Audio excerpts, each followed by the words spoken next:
Welcome back to the SciStorm Esports Network. I'm your host, Chicken Man, and we've got your fix of esports highlights coming right at you today. We're starting off with some Dota 2. This is from the Dota Pro Circuit, Chinese region, upper division, a tiebreaker match for first place between Team Aster and Invictus Gaming. Let's hop on in. It was 12,000 damage done total, probably about 11,000 done by the Morph. They overstated their welcome, just they knew where they are, even though there are no wards, like you can actually feel where there are couriers inside the pit. They're gonna die. There's also there's a blink in with the Walrus punch that comes through on an Ali. He's gonna use that snowball and hold it as long as he can. He goes over to Kaka with the BKB pop by Fly. Now they've got the adaptive strike that hits onto the tusk, but blink into the backlines is wide out and they get the kill on Kaka. He's gonna buy back immediately. So now buyback's been used by both the Mars as well as the Lion. They're gonna move forward. Kinetic field locking up Lanham for a second. The waveform in as well as the adaptive strike. They get the kill on Lanham. They'll take out the stuff, but they've got the Morph off. They can kill this Morphling if they continue to have control of BKB pop by Monet. They've got themselves the arena down by JT. Into the air is Fly. There's the finger. Monet hit with the invisible blade coming out from Fly. He's in a bad spot. They've got the Hex on the Morphling. He's just not getting the damage out. But Monet, he's sitting low. He's hexed up. He's glimpsed back. That's he ends up dead. They'll call GG. IG take the game. It's a 1-0 lead for IG.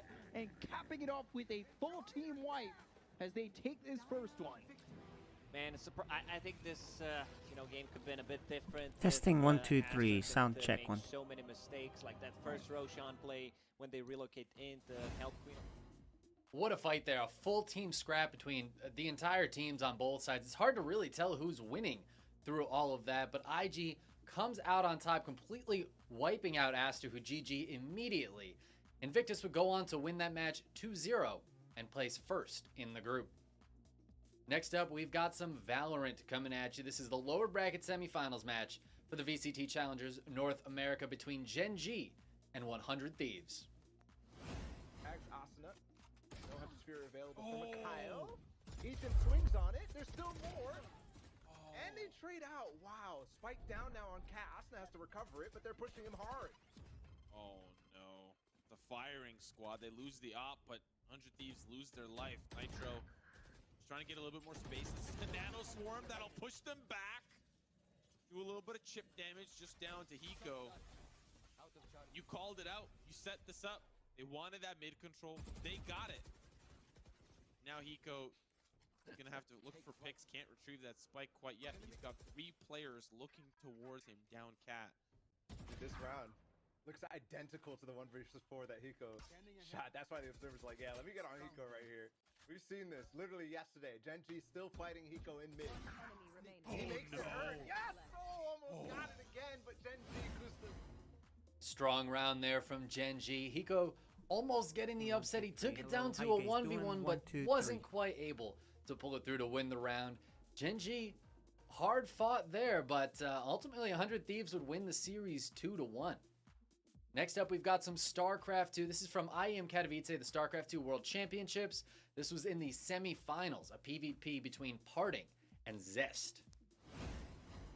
Who's about to have +2 and is also about to have charge, and Zest is going to be forced to fight in range of shield batteries. He may unpower one, but there are still a couple of other batteries left. I don't think this is a fight Zest can win, but he's going to try. Parting blinks forward, wants to get the prism, and he gets the prism. There was a misclick on the warp prism there, though, and it did focus us a lot instead. This fight's actually way closer than I thought it would be. Nice but job. The supplies are still so close. Is there a warp, or rather, is there a shield battery on this left side? They're just about finishing now. Yeah, but there is a shield battery in the natural too, and let's not forget, Zest cannot immediately reinforce. He could maybe reinforce on the left side. There are still a lot of Zealots, but shield batteries rule these kinds of fights. Your Zealots are just not going to die, and I think Parting has pretty much done it, as Zest's attack is absolutely running out of steam. Very clean play by Parting this game. He got the lead, and he just kept on it. GG.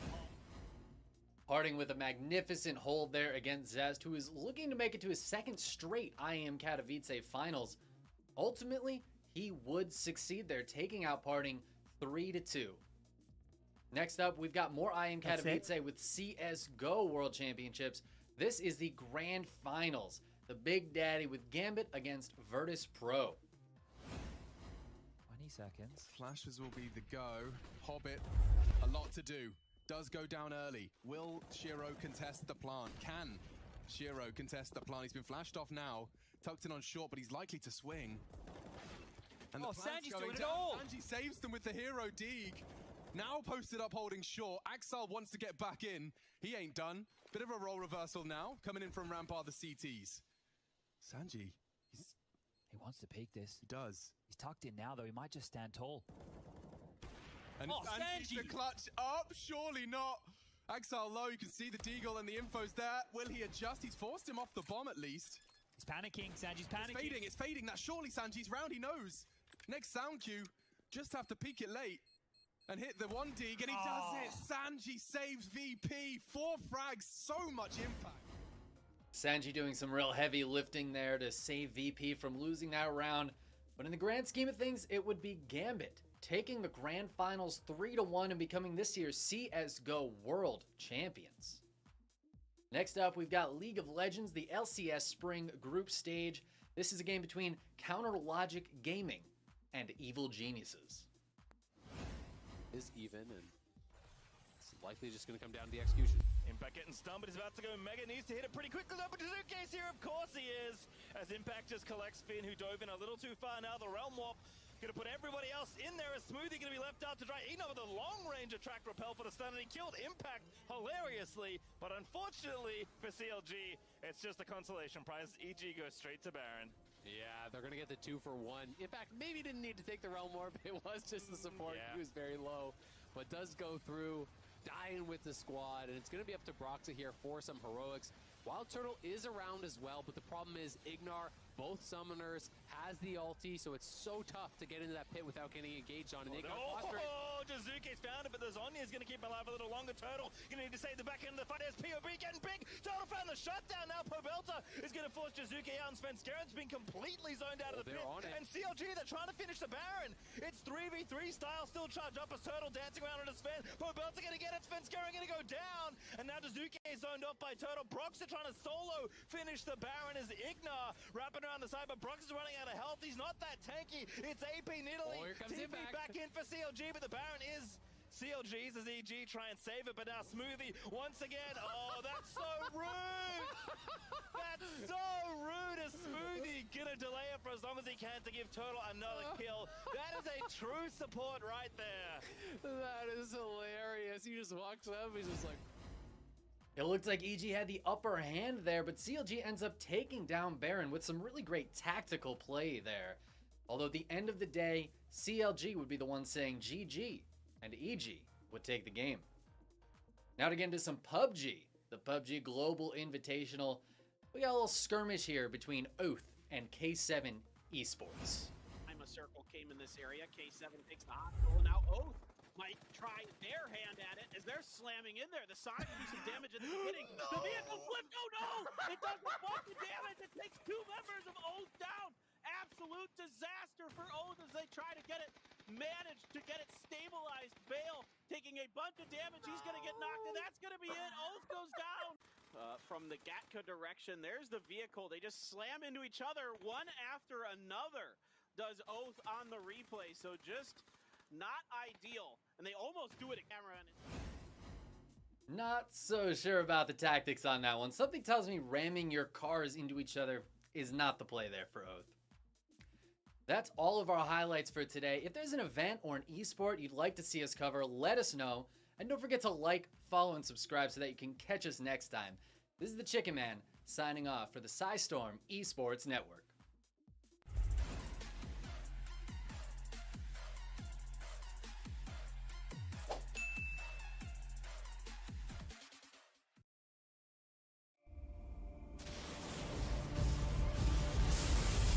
Welcome back to the Storm Esports Network. I'm your host, Chicken Man, and we've got your fix of esports highlights coming right at you. First up today with some Dota 2. This is from the Epic League Season 3.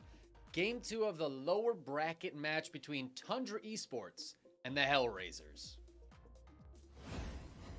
Enchant Remnant is neat, but not really necessary right now in terms of their ability to take these fights. Speaking of fights, might be seeing one breaking out here. Nice roll in onto the Mars. Not really going to do a whole lot of damage, though, but they do manage to jump in onto 3-3. So, the Leshrac will be taken down right away, but now here comes Skitter into the fight, going for the Abyssal Blade stun. Not going to be able to take down Young G immediately, and now Young G will throw down the Dream Coil. That is going to be enough to take down Viver, and at this point, Skitter, oh my god, Skitter. Not nearly as tanky as he needed to be there, as he will be taken down, and it looks like the presence of Kuman actually was the difference maker after all. Obviously, the double damage rune sort of helps him out there, but they very much needed him to fight. Now that he's into that engagement, they will be able to take a relatively solid fight, but they do end up losing heroes on that back line. 9 just completely ignores the sort of front section of that fight, goes on to the supports, and will be able to take both of them down. So, available for another fight, dead for a little over a minute. HR, though, trying to push their way into the Roche pit, hoping to bring this down. Aegis Cheese, a Refresher Shard, and an Agnum's Blessing all available as Viver. Well, he rolled his way in. They do get the credit for the Roche kill. The Aegis, though, will be taken by Young G, but at this point, Tundra want into the fight. They're going to try and take down Kuman first. They will be able to bring him down. The reincarnation will be triggered, though, so he's back into it. Young G, though, did get taken down as well. His reincarnation from the Aegis will get him back into the fight, but by the time he's back up, Kuman will be taken down a second time, and now Young G is isolated and finished off as well. A really back and forth fight there. Hellraisers with a good initial start to it, but Tundra not giving up. They're able to get that last hit on Roshan, and from there, they clean up the remaining Hellraisers. It was not a fluke moment. Tundra will go on to win the match 2-0. Coming up next, we've got some Valorant. This is the VCT Challengers North America Grand Finals. This is FaZe Clan and 100 Thieves duking it out to see who can be the champions of North America. For any pushes towards mid. So you don't really have anybody playing towards belt. So FaZe recognizes that, and for 2 rounds in a row, they push forward for that. That's a player you're going to have to watch out for, is Asuna. He's punished by Baby Bay again in an aggressive position, but let's not forget, there's the Sage Res. So there you go. That's a nice little advantage. That's going to cause a peek out coming in from the knives of Baby Bay, who's found now 3 kills on the round. His target was brought back to life, resuscitated with the Sage CPR.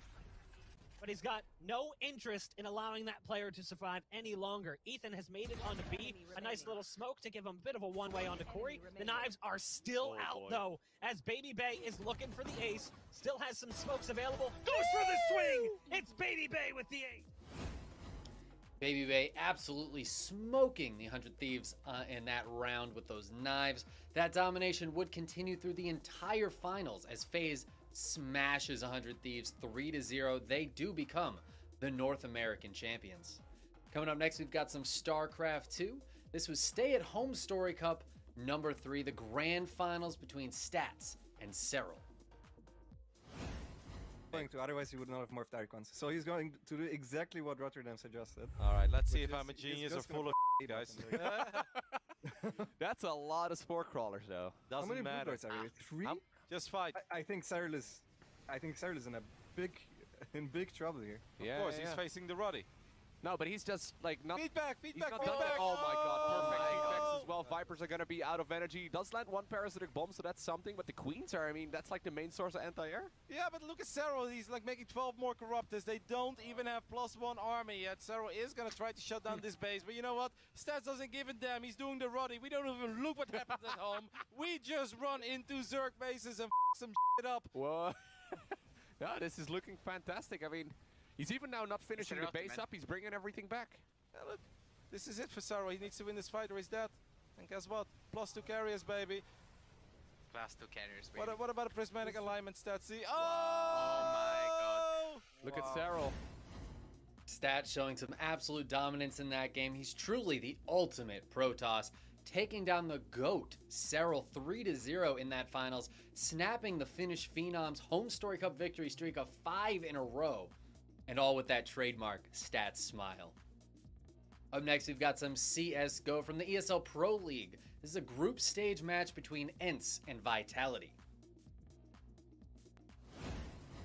Just as easy as that, it could come in towards this A bomb site, depending on if ENCE are going to look for any of this health control. If they go back into lobby, this wrap from Apex is going to be filthy, and he's playing the trigger discipline. Oh no! Apex shoots them in the back. Now RPK aggresses in through the hut as well. And down on the B side, D has in an engagement elsewhere. It's all gotten a little bit chaotic, but ENCE, they're thriving in this chaos. The Suitor's dropped the bomb, but he's brought down very, very low in the process. This is not an easy round for Vitality to navigate. Oh, Alu could have dropped B. It looked like he was considering it, but the kill gets delivered. And now with D, who still has ramp, can come up on Heaven. It's a bomb plant for Ents now on the other side, and no surviving is Shocks. He can't even get up the ladder. Ents find a force. Apex pulling a bit of a sneaky there. Grabs a couple of kills, but Ents fights back. They take the round and the series off of Vitality. Up next is some League of Legends from the LCS Spring Group Stage. The very final game of that round robin. This is the Immortals facing off against the top dogs, Cloud9. Not named Silent, including this dragon, is good for Raze. Fudge will die eventually, but eventually it's probably going to be too long as Cloud9 5v5 grouped up here against IMT. Xerxes once again over the side, but already with the blast going. If he needs to find an angle, Fudge going to get hooked up. They have to go through the front door, I guess. But Xerxes going to pop the ulti revenge, also trying to distract them. The dragon, that's what they want, but Blabber this time is going to get them the soul. But Raze is still alive, but that roll combo into the Orianna shockwave is going to give Cloud9 the fight. It's an ace, it's a dub, and it's first place for Cloud9.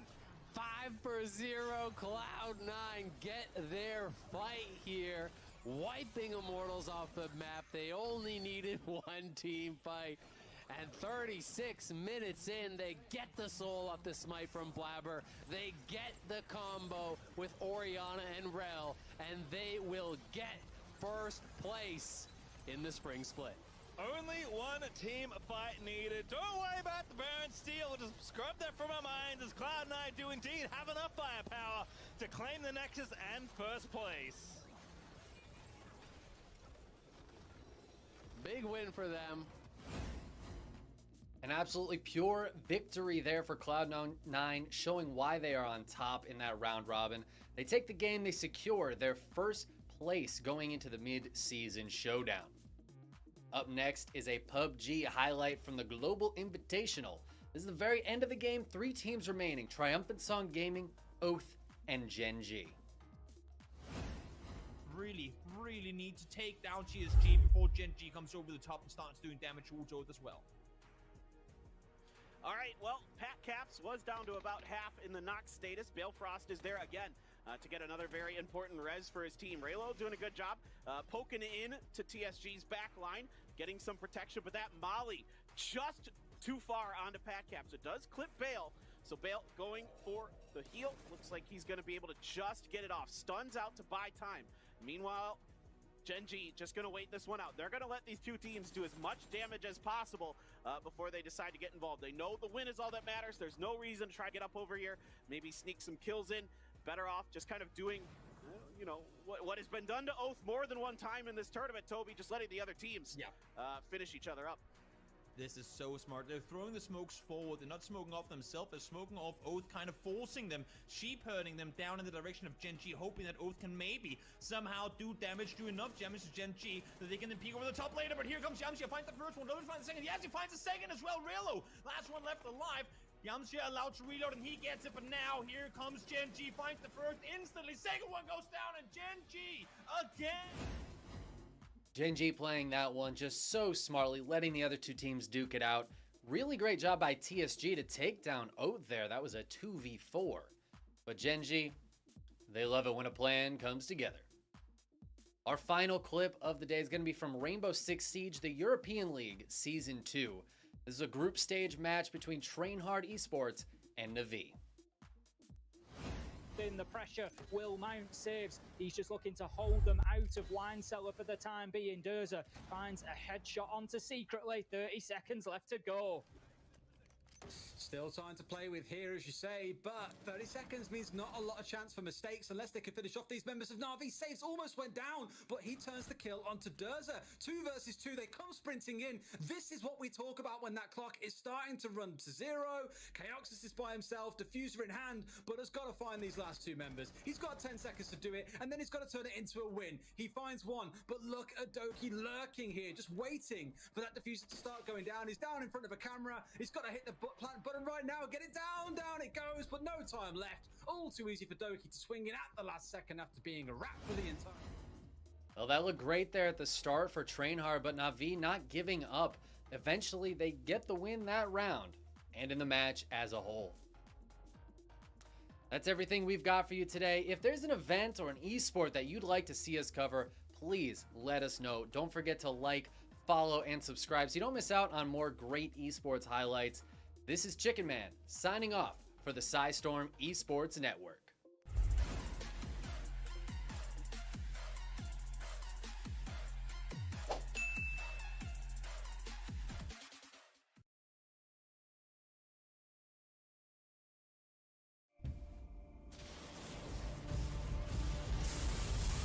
Welcome back to the Psystorm Esports Network.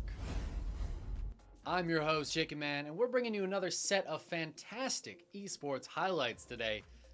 Let's dive right on in with some Dota 2. This is from the Epic League Season 3, an upper bracket semifinals match between Brame and Viking. It's taken down for the first time. He does have a buyback available, though. Will he commit it? Tier 3 tower has been taken. Brame are just going to go in for the Tier 4s. They're looking to force it. There is going to be the buyback from Boom. Anyone else? Not even in the base. He is going for a bit of a split push, but this is not a race that he's going to be able to win. He needs to get himself back here. Tier 4s are dropping. Boom feels the need to go in, but he's going to immediately get hit up by the Yule Scepter. The Stomp, though, will not connect onto him, and Viking are trying to make this happen. Pushing in onto the Bristleback. Can they bring him down? The Cheese, though, will be eaten. Not going to be able to finish off Focus just yet, but they are still keeping him locked down. They burn through the Aegis on Wish as well, so Brame, well, they've lost a lot of these resources, but their heroes aren't actually dead yet, and Shad will be taken down. The Weaver does not have his buyback available. Why the hell did he go in with no buyback?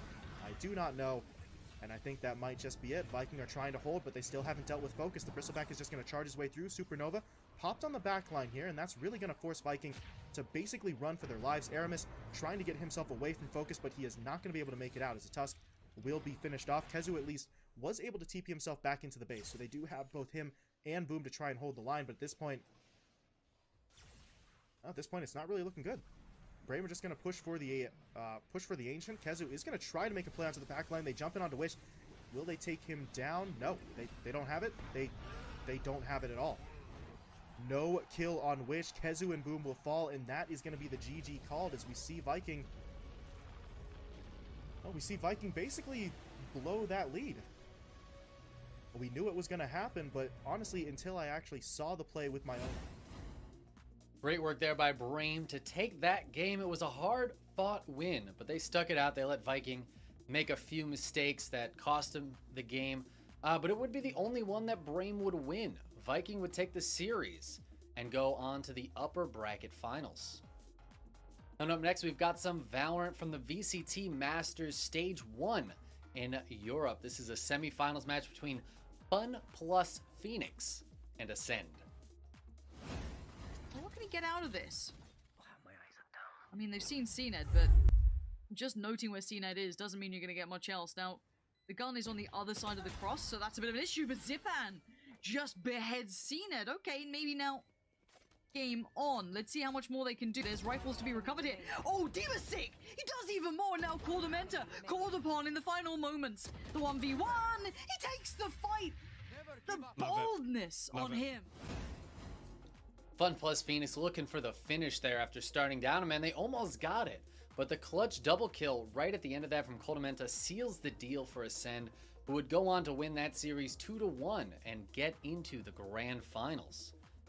Coming up next, we've got some Starcraft 2. This is from the GSL Code A qualifying match between the reigning champion, TY, and a relatively new player. Not a lot of people know him. He's known as Prince.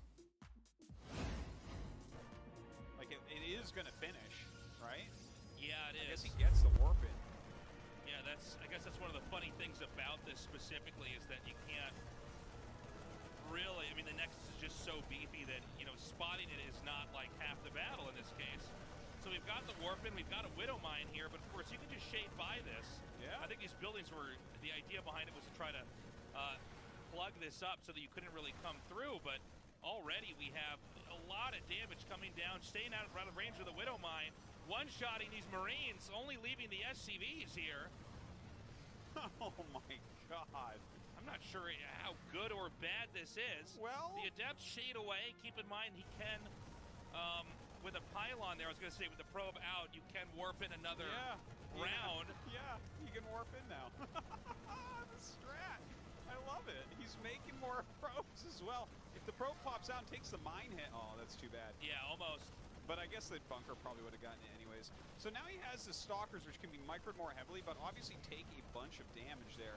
This is one of the most insane things that I have seen. This is like SOS's son. This is why we watch Starcraft 2, man. It's like for moments like this. Yeah, this is SOS's son. This is a... I can't even believe this. All right, so the Cyclone's out, and that's going to be eventually... I love it, though. Yeah, no, I think it was fun. I don't... A really unique strategy there by Prince. Very fun to watch. Something rarely seen in StarCraft there, honestly. And I feel like we should see more of it. Unfortunately, not quite enough there to take down TY. The man's a titan, what can I say? TY would win the match 3-1 and qualify for Code S. Next up, we've got some CSGO. This is from the ESL Pro League. The group stage is a match between Na'Vi and Gambit. And we saw, you know, these 8-9 round leads. Whoa, that's too easy for him. And the saved rifles, at least one of them, is already gone. Perfecto trying to give them a taste. And Axile, everyone looking sharp. I know who looks better. No question about that right now. Not at all. I mean, you got your M4s back. I don't think you're going to get to keep them. Enters, no slouch at all. And the aim is crispy. My lord, Gambit have taken everything away. Na'Vi, they did save their schmeckles for this one. Sometimes you just get outplayed, and in that round, Na'Vi, they got outplayed by Gambit. Really showing Gambit's dominance. That kind of play leads them to a 2-1 victory, and in the group, a 5-0 group score going into the playoffs. Next up is some League of Legends from the NLC Spring. This is the upper bracket finals of BTXL, facing off against Fnatic Rising. It is starting to feel incredibly clutch. Rome about to gnaw out.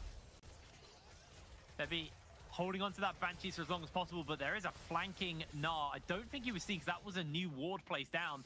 Fnatic might be in trouble. Arome is trying to get the Nav in time. Here comes the Magnus Storm. He gets stunned up instantly. Advian is going to get taken out as Bean's able to find the kill. They do turn it around back on the Pride, though. It's a 1-for-1 so far as they are chasing. The Shockwave is absolutely massive by Febiven. 3 members caught out. Bean gets a triple kill. Markyun on the run. Bean won't go for the quad today. He is going for safety. Fnatic. What a team fight. Beautiful execution there for Fnatic. Bean managed to somehow get away. The flanking now, who's going to pay for his flank right now. He is on the run, able to dodge away on a lot here, but Maxi will chase him down with the Ken tank, with the slows, and Rome gets a big old shield. Not going to gnaw out today as the shutdown's there for Febiven. Well, the flank looked really promising there for Excel at first, but the team fight ends up going to Fnatic after that really excellent 3-man Shockwave. Wouldn't quite be enough for Fnatic to take the series, however. Excel would end up taking it 2-1, and then eventually they'd meet again in the grand finals where Excel would win 3-0. Really learning from their mistake in that game. Next up is some PUBG from the Global Invitational Weekly Finals. This is the last moments of a game with just 3 teams remaining: Virtus Pro, Division X, and Petrichor Road. Boy out of the fight, so a bit of a dangerous gun has been removed, and all of a sudden the manpower falls into the hands of Virtus Pro. But can you get involved? Oh my word, DXG, they're just being sandwiched. IQ 500 doesn't even realize he's stepping in fire, and that shows you how much confusion is going to go on now with the nades, with the smokes, with the mollies. Everything is starting to just fall around DXG. Flash banged up, completely white. Mile is lurking. He wants to deny DXG the round push. Yeah.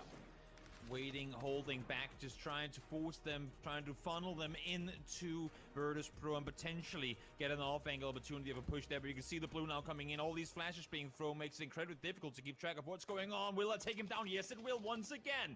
The mollies and utility that Virtus Pro has available comes into full effect, and now Division X know we need to make a play. We need to start pushing forward. Mill tries to make a push. It goes down instantly. Does find Neo before, so damage is collateral on this side of the circle. Division X eliminated. Now 4v1 should be an easy peasy, and it is. Final moments of a PUBG menage a trois there. They're always very tense. 3 teams, a lot of action, a lot of confusion. But Virtus Pro, they come out on top of the situation and win the big chicken dinner. Coming up next, our final video for today's Rainbow Six Siege, the European League Season 2. It was a group stage match between G2 Esports and Team Secret. User down Des already. Virtue's in there to cover him. He's going to be a very important position at this minute on the sledge. He's going to take a chip damage off of Gompe, and that is diffuser planted. Now, this has just become one of the hardest retakes in all of Siege, and you're about to see why, as member after member of Team Secret just drop one to another to the G2 bullets that rain in through the garage double door. Uno finds Prano, 4 versus 1. Citizen to finish things off from Yellow Stairs, and what a round from G2. Des, they're back. Oh boy, that was ferocious. An absolutely dominating performance there for G2. They end up laying Team Secret out that round, but the match itself is much closer than that round would have you believe. Team Secret would fight back and end up actually winning 7-5 over G2. That's everything we've got for you today here. If there's an event or an esport you'd like to see us cover, please let us know. And don't forget to like, follow, and subscribe so you don't miss out on more great esports highlights. This has been the Chicken Man signing off for the Storm Esports Network.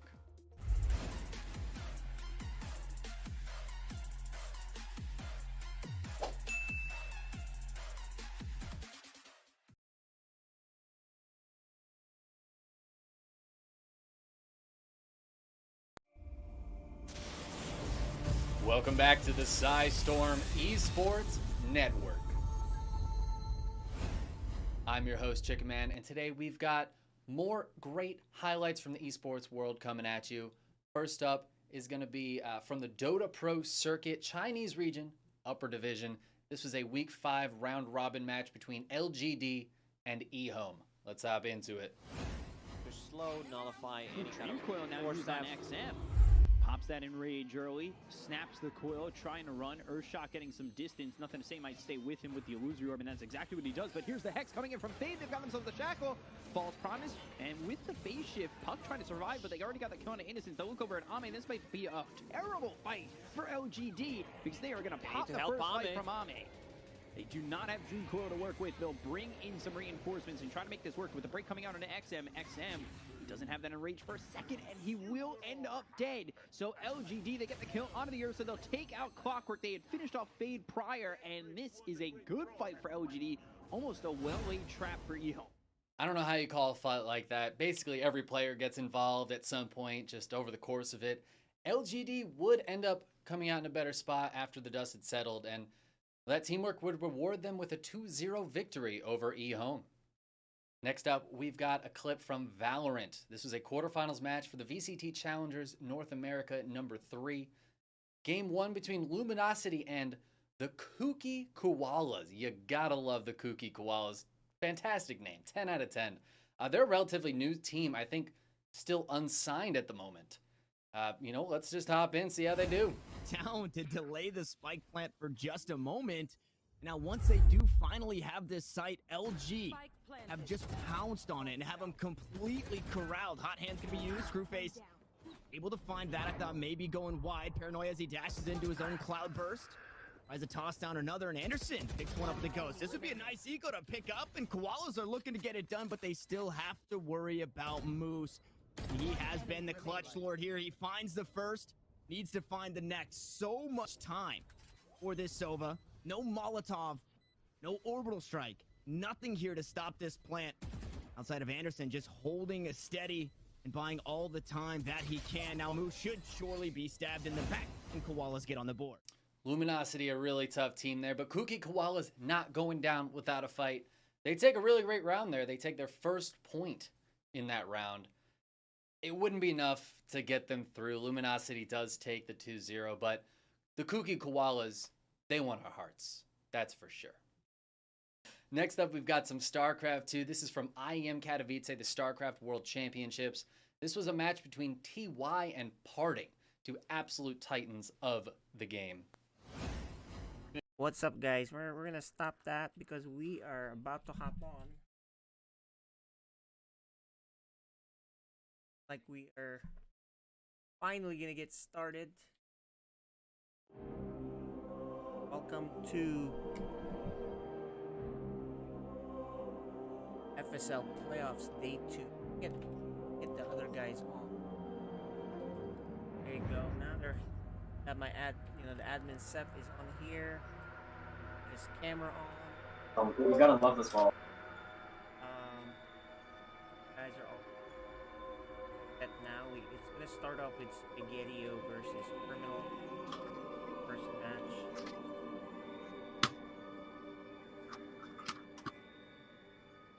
My face when they got my trail. Okay, so now that we're here, we're live. Good seeing you. This is Seth. Welcome, guys. This FSL Season 2 playoffs, Day 2, and let's show the lineup. We got 3 best-of-5s happening tonight.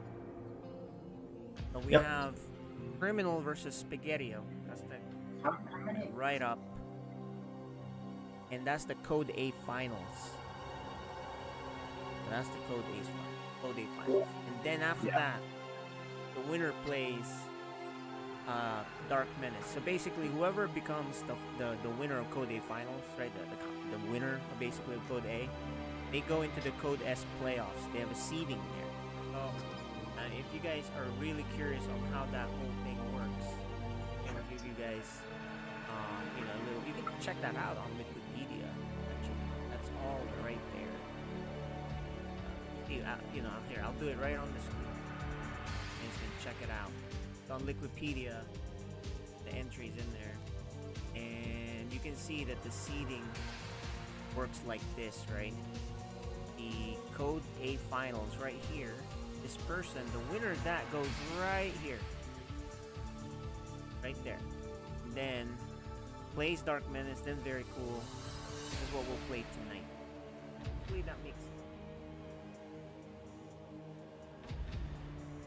That's what we have going on. I think the players, let's go see their vetoes. Should have done that by now. So, yep, it's actually happening as we speak. oh, it's happening. There you go. So we'll show it on the screen, guys. There's the veto process. It's a best of 5, so only 2 maps get vetoed, and you see it right there. And then at the bottom of that, we'll see the games will be played for game 1, 2, 3 maps, and then 4 and 5 if necessary. Arlu is actually Spaghettio, and we'll get him on here on the stream too as well. We might as well get them. Rating. Oh, there you go. There's the first veto, first map that we're playing. Like it's light shade. Oh, and by the way, guys, we are doing the previous season's maps. We can't just change it, right? Yeah, that's right. We don't want to add the new maps and the players have not played it yet. Yep. So look, we gotta. Got all the maps figured out, guys. So let's show that again really quick. Game 1 will be on Light Shade. Game 2 is Oxide. Game 3 is Romanticide. And if it's not a 3-0, it'll go to Submarine for Game 4. And Decider will be on Death 4. There you go. Get out the guys on the camera too before we start this. Yep, just setting them up.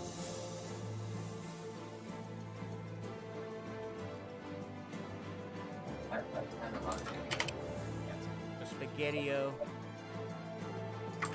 I think he's a #1 seed in Code A. There you go, we got him.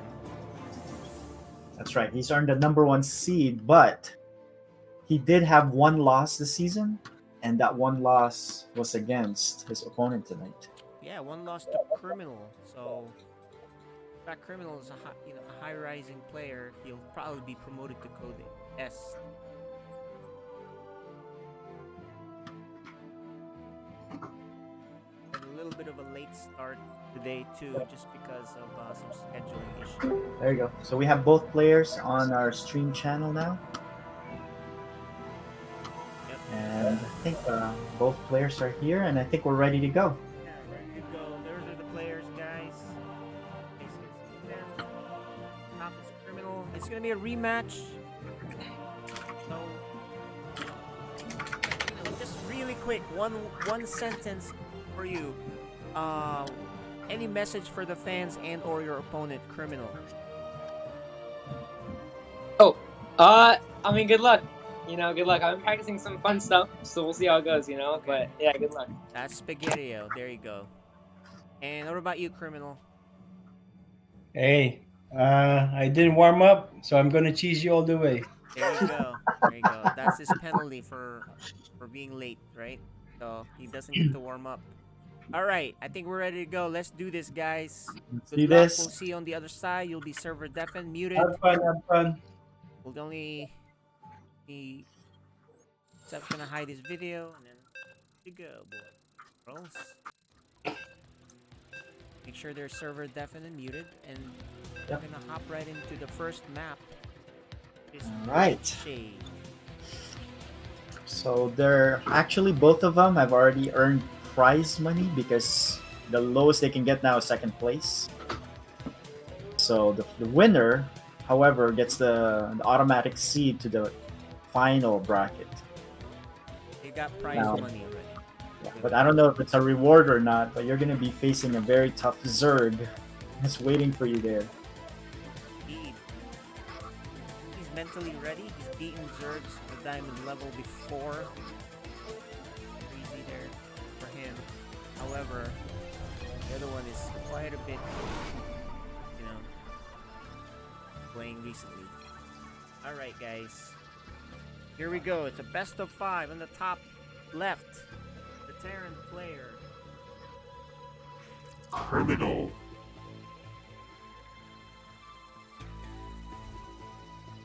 And on the bottom right corner of Lightshade, we have our Zerg player. He is Spaghetti-O. Now, I don't think he selected random. I didn't look before the game started, but I think he really selected Zerg. Yeah, I think he is gonna, because he's been practicing Zerg. In fact, he asked me for a couple customs games. He's a lot better than I remember when he first started, and he improved quite a bit. Cool. There were some things that he's working on. You can see the improvement of the players from season to season, right? These guys. Yeah, definitely. Everybody's been improving, and some are just improving a lot more than others. Yep. Good harassment here. As long as he's not harassing himself. Meaning, if he's so busy doing that, he's not late on the pool. But yeah, he is. He's actually not late. He's spending his money. But, but don't lose the drone, though. He's gonna. Oh. 1 for 1. No, actually, he's not gonna lose the drone. Yes. He's gonna get a win. Yeah, nice job. Good Nice harassment, but at that point, I think you better go. But that's actually a good play there by Spaghetti-O, because knowing his opponent has not warmed up, right? So that's a good time to do these little micro tricks and see if he responds properly, because But then you give this is him the first time. warm-up. Yeah, no warm up then, so they're hold it right now. So Yes, he won that first little battle there, killing an SCV, and that is psychologically a big deal. yeah, but yeah, look at this. There's a Roach Warren early. Yep. I think he's gonna get really aggressive. Ooh, and a lair. Oh, you know what? I wonder if he's gonna do a drop on that with that because of the lair, right? See the position of that Yeah. Overlord? Yeah. So I'm wondering, he's not researching Ling speed. So is he gonna drop roaches there? Yeah, it could be. This is gonna get there really early, and the wall won't matter, right? Yeah. So that could be a good the trick there. Look, Criminal's looking for an Overlord. Doesn't see any. Because there's 2 on the right side. He's gonna load them up with a lot of roaches. It's not, and there's probably gonna be slow dropper lord, right? Yeah, he's not gonna have enough gas, right? It's only mining 1 gas, so he's not gonna have enough Actually, gas I've for never that. seen this before, and it could work out really well because it's only Marines and Hellions. It's not like there'll be a tank. Ling. So yeah, it is a double dropper lords. Yeah, I knew it. And, but you know, this it is doesn't have to good. go far, right? This is really cool. I like it. Yeah, I like it. That totally negates the wall, right? The problem is the wall. Yeah, but all right. So he's gonna inch down. Well, okay. So at least he doesn't have to go far to fly them over. He's just gonna ferry them back. Yep. And that's why forth. there's 2, because if you have to do Yeah. one at No. a time, it takes too long. All right. So he needs to start. Well, the other one's not loaded. There you go. It's 2 All right. Marines. Oh, look at these So- 2 Marines. No, the Marines are not gonna scout it, and they're just gonna be dropped safely here, undetected. Exactly. Unless Oh, drop it right away. Don't wait too long. No. Right at the edge. No, drop it Oh, now. no. There are marauders for the roaches, And but the you Hellions know are what? loose on the map too. Yeah, the the Hellions Hellions can are post a out. lot. All right, here it is. The roaches are dropped. The links are dropped. He's look, gonna go for that econ. Yeah, he brings in the Hellions back home. They're a little far, but he's gonna do a bit of damage. Yeah, this is gonna do a lot of damage here Yeah. because the Hellions. I mean, there's one marauder, but the roach is gonna be the problem here. Yeah, and if he's even clever, he can do micro, picking up that one roach with the Hellion. I mean, with the over. Alright, so he did, but there's a Viking out. He needs to drop that. There you go. Pretty cool damage so far. It is, but not he even- wasn't droning behind it, Yeah. right? So, And he doesn't have a third. yeah. He wasn't, Oh, yeah, and he had doesn't. the money too. Look, he had 700 minerals, so I think he just needs to adjust his build where he actually drops a hatchery. Yeah, That didn't because work out. yeah, once you begin your attack, right? That's when you drop your hatchery, because after the whole excursion, right? Your hatchery will be done. So even if you don't do as much damage as you'd like, you'll be in good shape, right? But now, he has a lot of money that he can use, though. Exactly. You don't drop the hatchery if you're really all in. But he's not. I don't think he's really all in Yeah, because the problem was, right, he's only in 1 gas, and so you would have a lot more minerals than gas. You won't have a good ratio, Yep. right? And so might as well use that mineral excess to drop that hatchery. He's gonna go again. These Hellions gonna are go gonna again. do something. But there's gonna be a Banshee out, and there is a Nidus coming up. Now, let's see if these Hellions actually poke in, because I think it can kill a lot of drones here. There's not that much here there's not enough DPS to kill all of these Hellions that fast.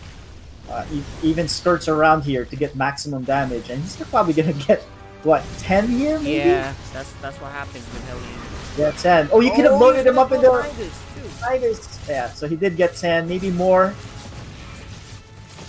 Alright, so 10 drones fall, but he doesn't have... Oh no, he drops the roaches in the main. Let's see what happens with that. Okay, So, there you go. This is very scrappy. He just needs... Oh, you know what? The Nidus he could do with the queens. yes, He needs to do that he should do it ASAP. now. But, yeah, you should not... he's spending the time firing on the refinery. Yeah, it's just a micro thing. That's Yeah. the problem right now. He needs to drop it. He can't drop the Nidus now because he'll just get killed. He could do Yeah, it so right the up problem- front. And then just send everything. So Criminal now is getting his third way before the Zergas even. Yeah, that's a big problem. Upgrades are on the way for the Terran. Oh, Now, he the didn't lose longer his- this goes on, the worse and worse it gets for our Zerg player. Look, he here. didn't lose the Dropper Lords for some reason. Yeah, the Vikings didn't chase. Yeah, he got too busy, forgot about it or something. All right, so I think this is gonna be his last attempt here to either set the Terran way back or to get this victory. Because otherwise, if this fails, this specific Nidus, the next attack would be initiated by the Yeah, Terran look, here he's with upgrades. the army is right there. So unless he's not paying attention to the Nidus. Oh, and he does have a Banshee to keep things a little busy for both of them. Yeah, so there's a lot of lost mining time here. Yeah, for not the only Zerg that, player. there's 4 command centers for the Terran already, so he So is like I said, this really is gonna far be the behind. last attack here There for it the is. Zerg. He's There gonna it is. drop He's it. loading up. I think he's getting ready.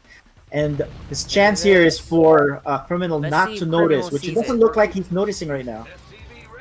I'm looking at it. He didn't notice. He didn't notice. He's going down. Oh, this might be his And chance, guys. This is his chance. There He's it got to do a is. lot of damage here. There's gonna be Hydras with Queens and Yeah, this is actually Roaches. pretty dangerous. He's gonna need to transfuse here because the Hydras are There's up a front. transfuse. At least on There's a one of them. transfuse. There's However, a few the Queens need to transfuses. be up front. Because the Yeah. Hydras are... Oh, but He's he's gonna gonna back. I abandon. think he But could have you done know it. what? 19. No, he should have done it. I think he shouldn't have gone back. I think he could have done Yeah. this. But you know what? There's 19 SCVs killed, so He's still... there's still 4 command centers. I know, and it's funny because he's gonna have to scan for these creep tumors. He's not gonna be able to land, right? See that one factory? He can't land that. Yep. He can't land it in there. Yeah. That's kind of hilarious. He does have plenty of scans with 4 command centers, though. That's right. There's the first scan. 4 command centers, but he missed one there. He's just a little too far to kill it. There he is. He finally... Oh, it runs out. That's too funny. So, like I said, he's gonna need to do another attack here. He actually can still win this with another Yeah. Nidus. He just needs to go. The longer you wait... if he had the Queens up front, it would have tanked a lot of the shots, and the Hydras do a lot of damage behind it. Yeah, but the problem here is he thinks the Terran is only on 1 or 2 bases, right? He has no vision. He has no idea. Yeah, exactly. He does not see the second base or the third base. So, No. and even the 4th base coming up. Well, he'll find that soon enough. And check out But this. all right, this I think he's gonna do another Nidus here on either the natural or the 3rd, and he can do a lot more damage again. Yeah, now he sees how far behind he is. But he's gonna need to do something. All right, so they're actually gonna walk there. He's taking his 3rd, so at least that's something. Mines are coming down. He's just not. He needs to do more damage here, and he needs to do it quick. Yeah, he'll do damage here at the bottom because Criminal is so far away to defend it. Alright, he so will this is do good. damage. And he is expanding behind this. Well, so the problem here is, the Terran army here is becoming, getting to the point of critical mass with upgrades and stim. Oh, and that's scary. Yeah, exactly. Right. So you can do these little harass stuff, but there's gonna be a point where he just marches with this big army across the map, and you cannot stop it. Indeed. I mean, you really need a lot of Roach Hydra to beat that army. Yeah, I mean, the Zerg is 12 supply in terms of workers. He's getting lurkers. Now, Lurker yeah, dens. lurker dens coming up, but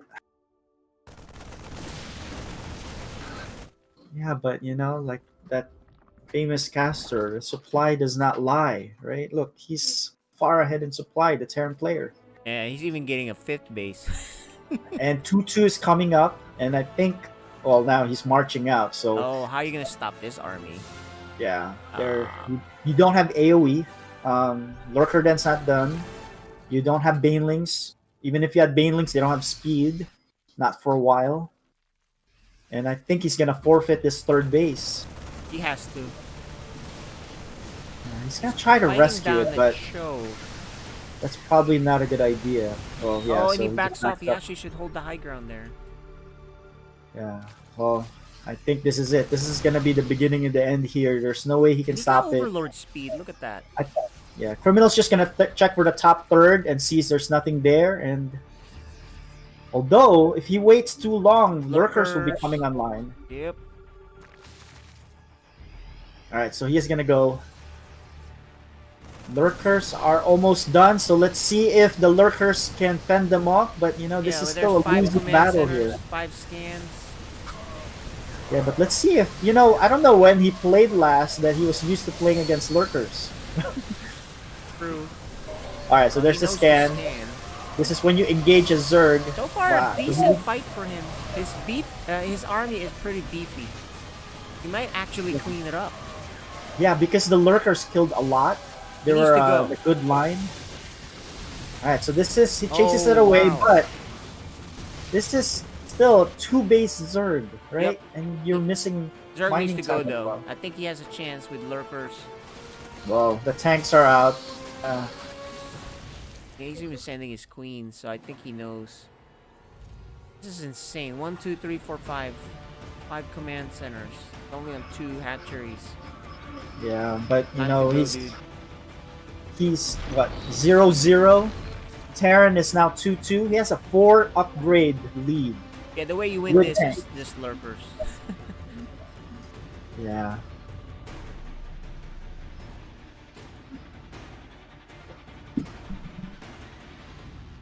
Alright, so he's gonna head back. He's still gonna try to get his third, but now Yeah. Terran is Okay. Terran is well, getting bigger and bigger. Yeah, indeed. This is getting really hopeless. Almost, right? But the thing is, look, if you're criminal, why you keep expanding? Go kill the guy. Well, I think he got scared of the lurkers, and so he needs something more beefier. Not, I mean, you gotta spread out your bio and really surround the lurkers to make it less effective. But because I think he lost, you Yeah, know, but look, there's he's that adding one another part where he command lost so center. many bio Like, how units many because of command that. centers do you need? Yeah, here it is. What is he He dropping? needs more army. Oh. Okay, so he's gonna drop a couple of medevacs worth of units, and I think that should pull. You know, this is where you try to pull the Zerg out of position, and then you smash them with your main army right down the middle.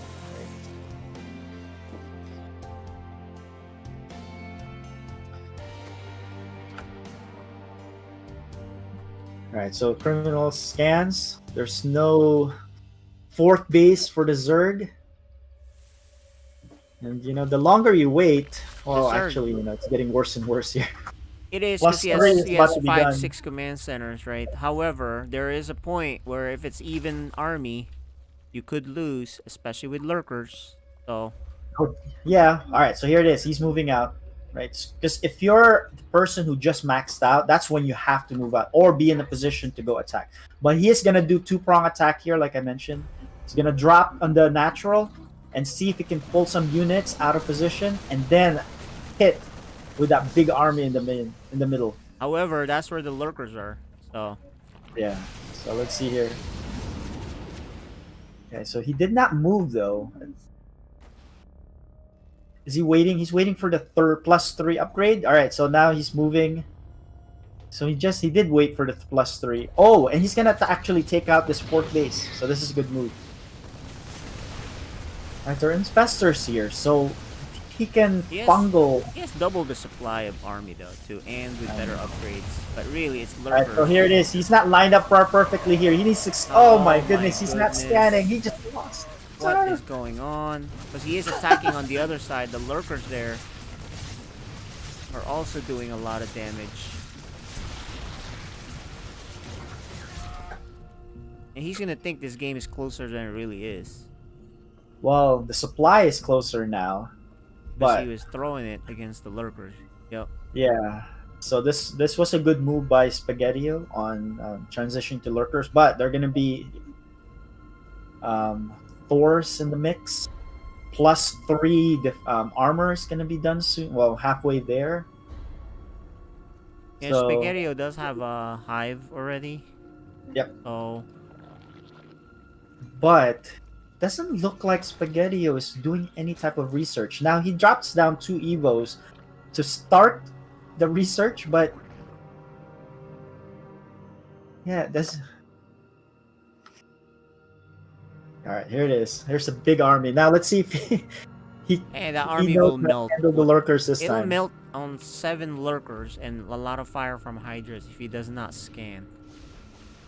Yeah, because you'll lose your entire infantry if you don't scan. He may fast even if he enough. scans, he might even lose it all just because lurkers. Well, the lurkers don't have the range upgrade yet, so it won't be as effective. Oh, look at this! He's gonna do a Thor drop, Thor double Thor drop, in the back, and then maybe push out with the rest. Oh no, he's gonna go together or something. I'm not quite sure. All right, so he needs to scan here. He's not scanning. He's losing so much by that from that one lurker. Look at that one lurker doing so much damage. Yeah, I'm not quite sure what is going on here. That one I don't think he knows how to handle lurkers here. He scanned before. Well, maybe that was just scanning as a reaction, or but he's not scanning at all here. He's gonna lose everything. He's gonna lose that Thor. Oh, that got Just away. gets out. All right, You so know now what, Spaghetti-O, maybe you should go attack with these lurkers. Yeah, I would too. If I noticed that he doesn't know how to handle the lurkers, Yeah. right, I would. And at the same time, I would upgrade both the upgrade options you have from the lurker den, because that makes the lurker so much more powerful.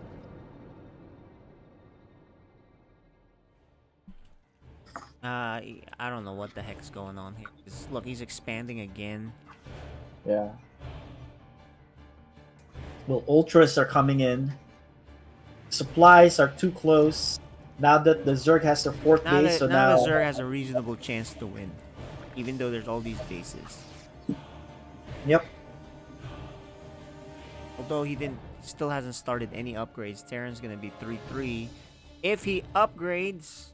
Well, he is already 3-3. Oh, he's already 3-3. What the Yeah. heck? So, let's see. I think he's gonna try to snipe the fourth base here, because if he does, the Zerg main is pretty much mined out. I'll tell you this. After this, if he survives Spaghetti-O, he's gonna face Dark Menace, who is not. Dark Menace is watching right now, saying, "All right, lurkers all like, day." Oh, okay.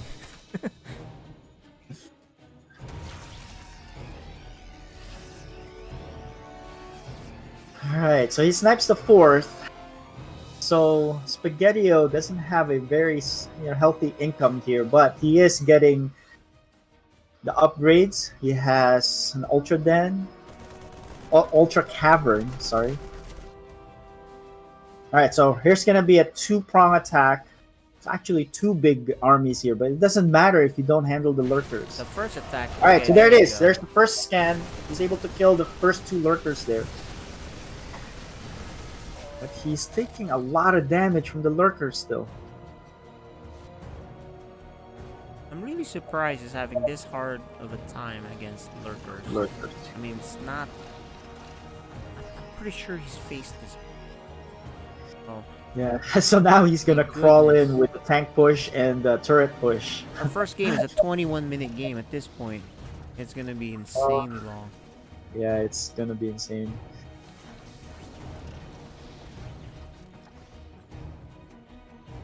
Alright, so this is gonna be a crawl. And I don't... even with the ultras, right? The Terran units are 3-3. And he's gonna with snap that Marauders, upgrade. He wanted some upgrade, but he didn't even get that Okay, one so upgrade. he's gonna react here, but you know what? He's got tanks this time. But you know what? He can wipe this out. Criminal needs to send the other force in right now. And it's moving now. It's very It's weak moving. though. There you go. There's no lurker down there, so he should destroy that base. There are ultras. Oh, the ultras can actually destroy. Well, it's just not upgraded. Yeah, and the thing is, you know what? Spaghetti-O is running out of money, so if he loses this base, and he does, I think that's it. That's the GG. There you go, game 1. All right. After a game of attrition there. Let's hop on to game 2. Yep, game 2. You know, Spaghetti-O made a game out of it, but it's also because Criminal made a game out of it. So, Yeah, I mean there's a lot of windows there for Spaghetti, right? And the last one was that's just attack him with your lurkers. And I think if he did that, he might have been able to push Criminal back, and he could have taken advantage of the whole situation. alright, well, game 2. Let's go do it. Let's Yeah. do it. Do it. Because I think he lost this advantage when he. All right. Let's start this. He lost his advantage is when he teched and changed gears to ultras. I think you should have just gone with what you have and attacked. Yep. Because the Terran was just getting fatter and fatter. And also the upgrades, right? Yeah, the upgrade's a big deal. It's a Anyway, big deal. guys, we're hopping on game 2. This is the playoffs of FSL Season 3.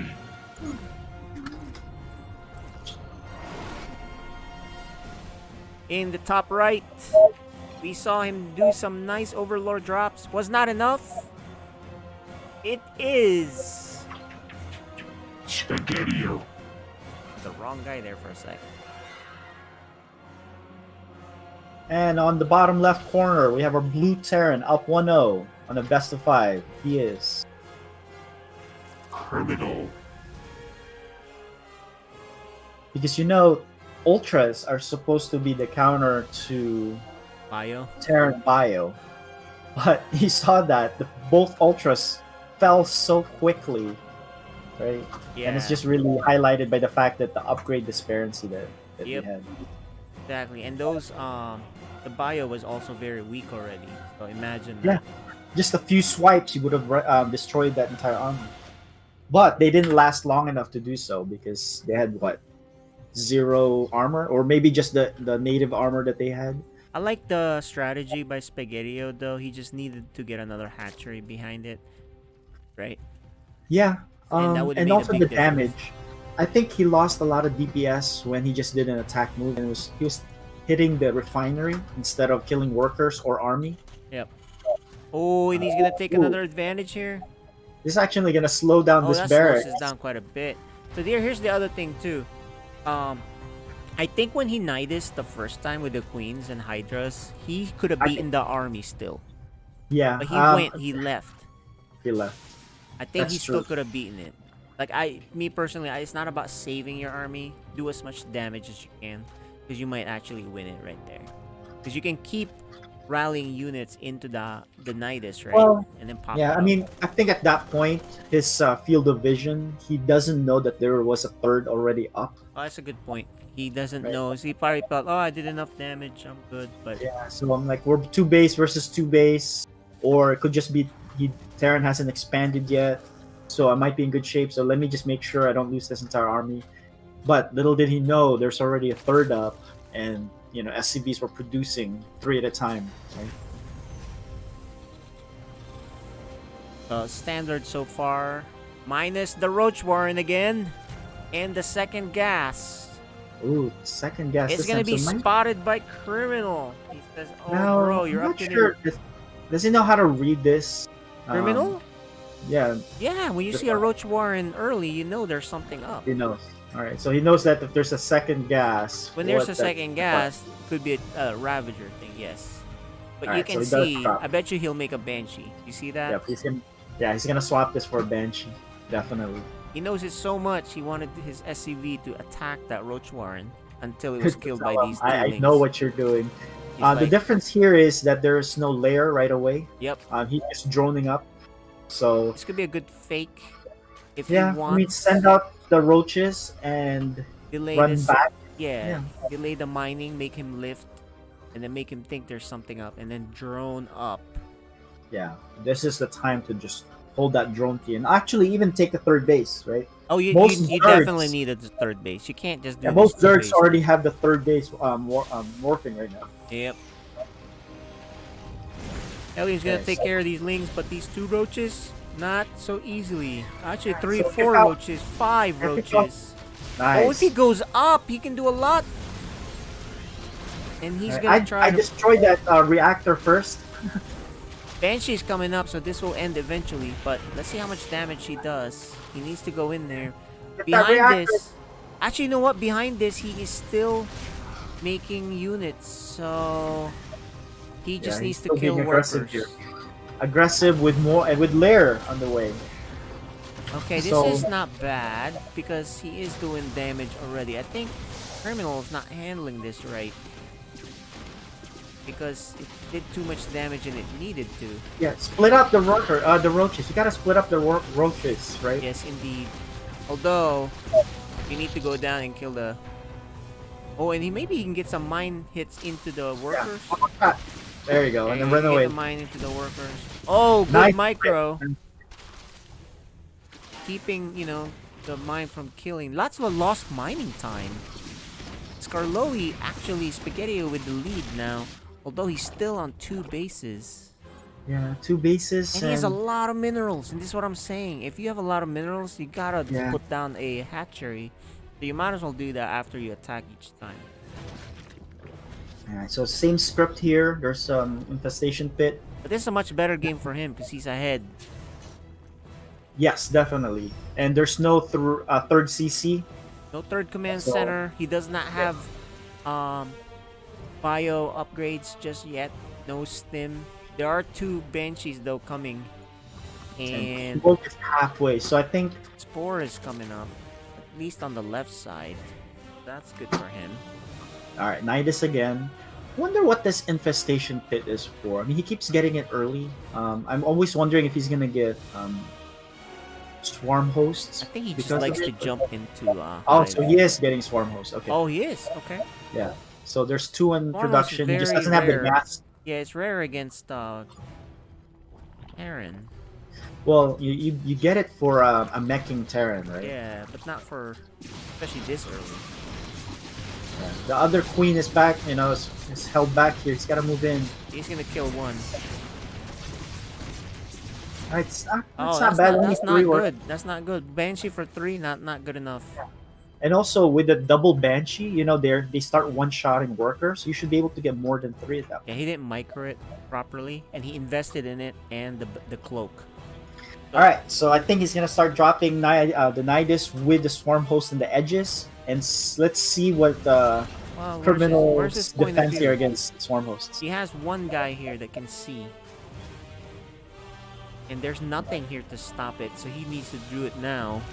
Yeah, there it is. He's gonna do it right. Oh, if he moves, yeah. This is pretty cool, actually. Yeah. I think he might be able to, you know, get a good win here if And he yeah, damages. look at the mines. They're not in position. That can actually be very beneficial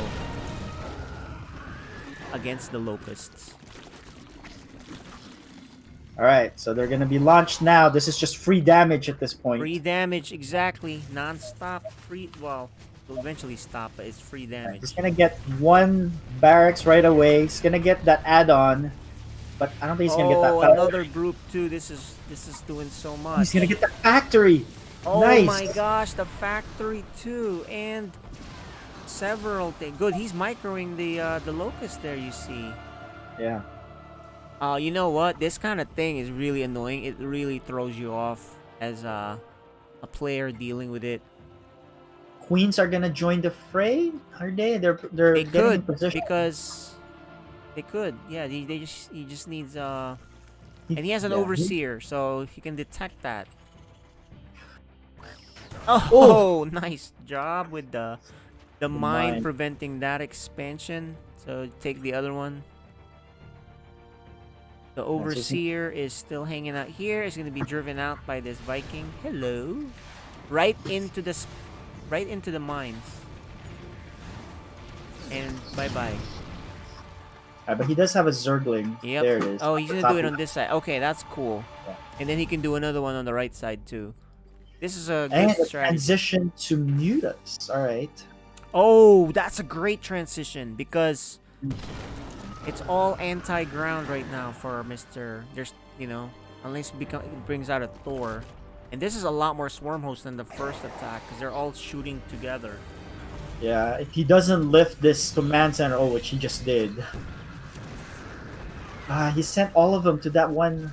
All right, gonna get this barracks. This is gonna be it for the barracks. Starport That's is a last important barracks. though. He's gonna. Oh, it might burn.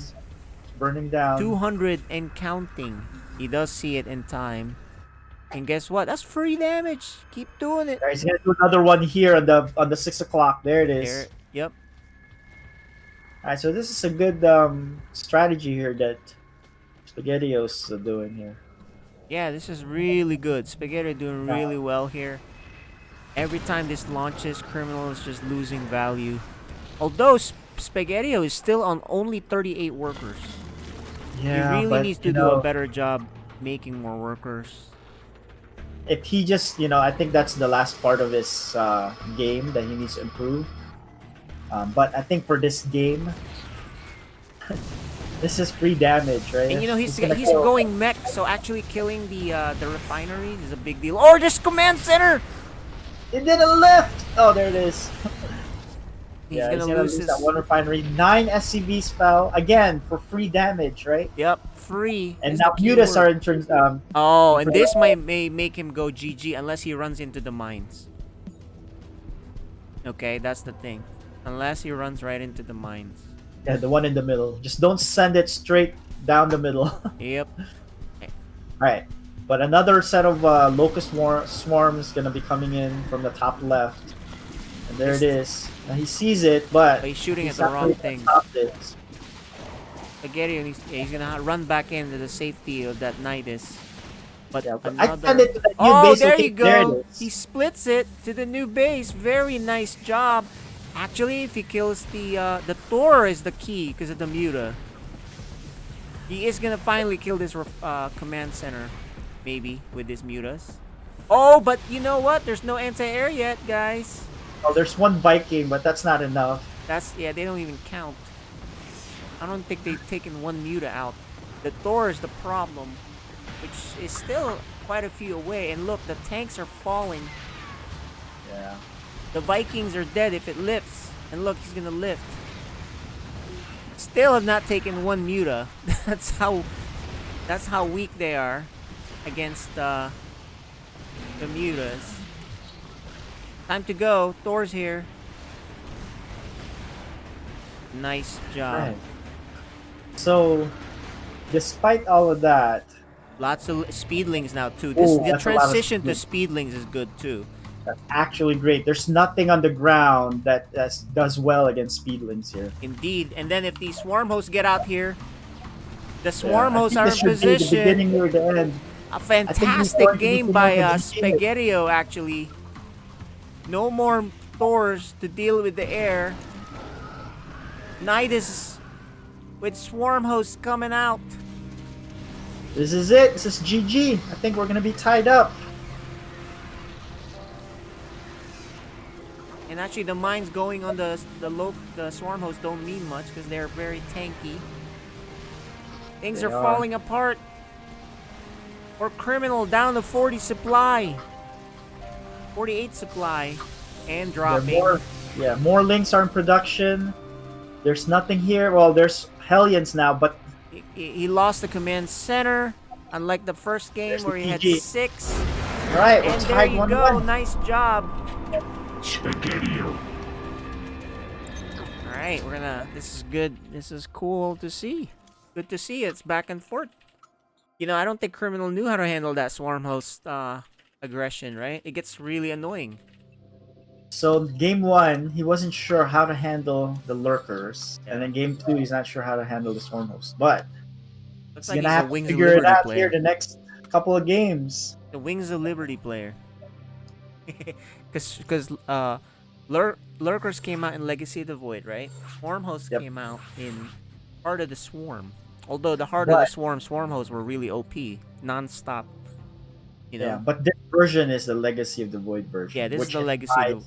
Yeah, but he'd be in big trouble if it was the other one. That thing is just continuous. Right? That's really annoying. Anyway, game 3 is going to be on Romanticide, guys. Alright, we're tied 1-1. Tied 1-1. Guys, welcome to the playoffs. This is the Code A Finals.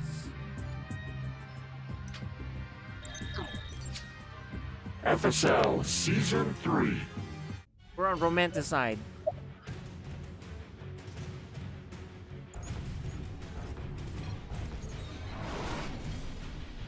The top left. Very nice swarm host play with Nidus.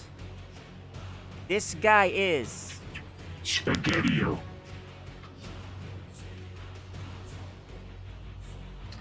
In the bottom right, we have our red Terran. He is Criminal. Code A Finals. Spaghetti bringing in the Legacy of the Void utility units. We're actually gonna have a new Code A champion. Oh yeah, that's true.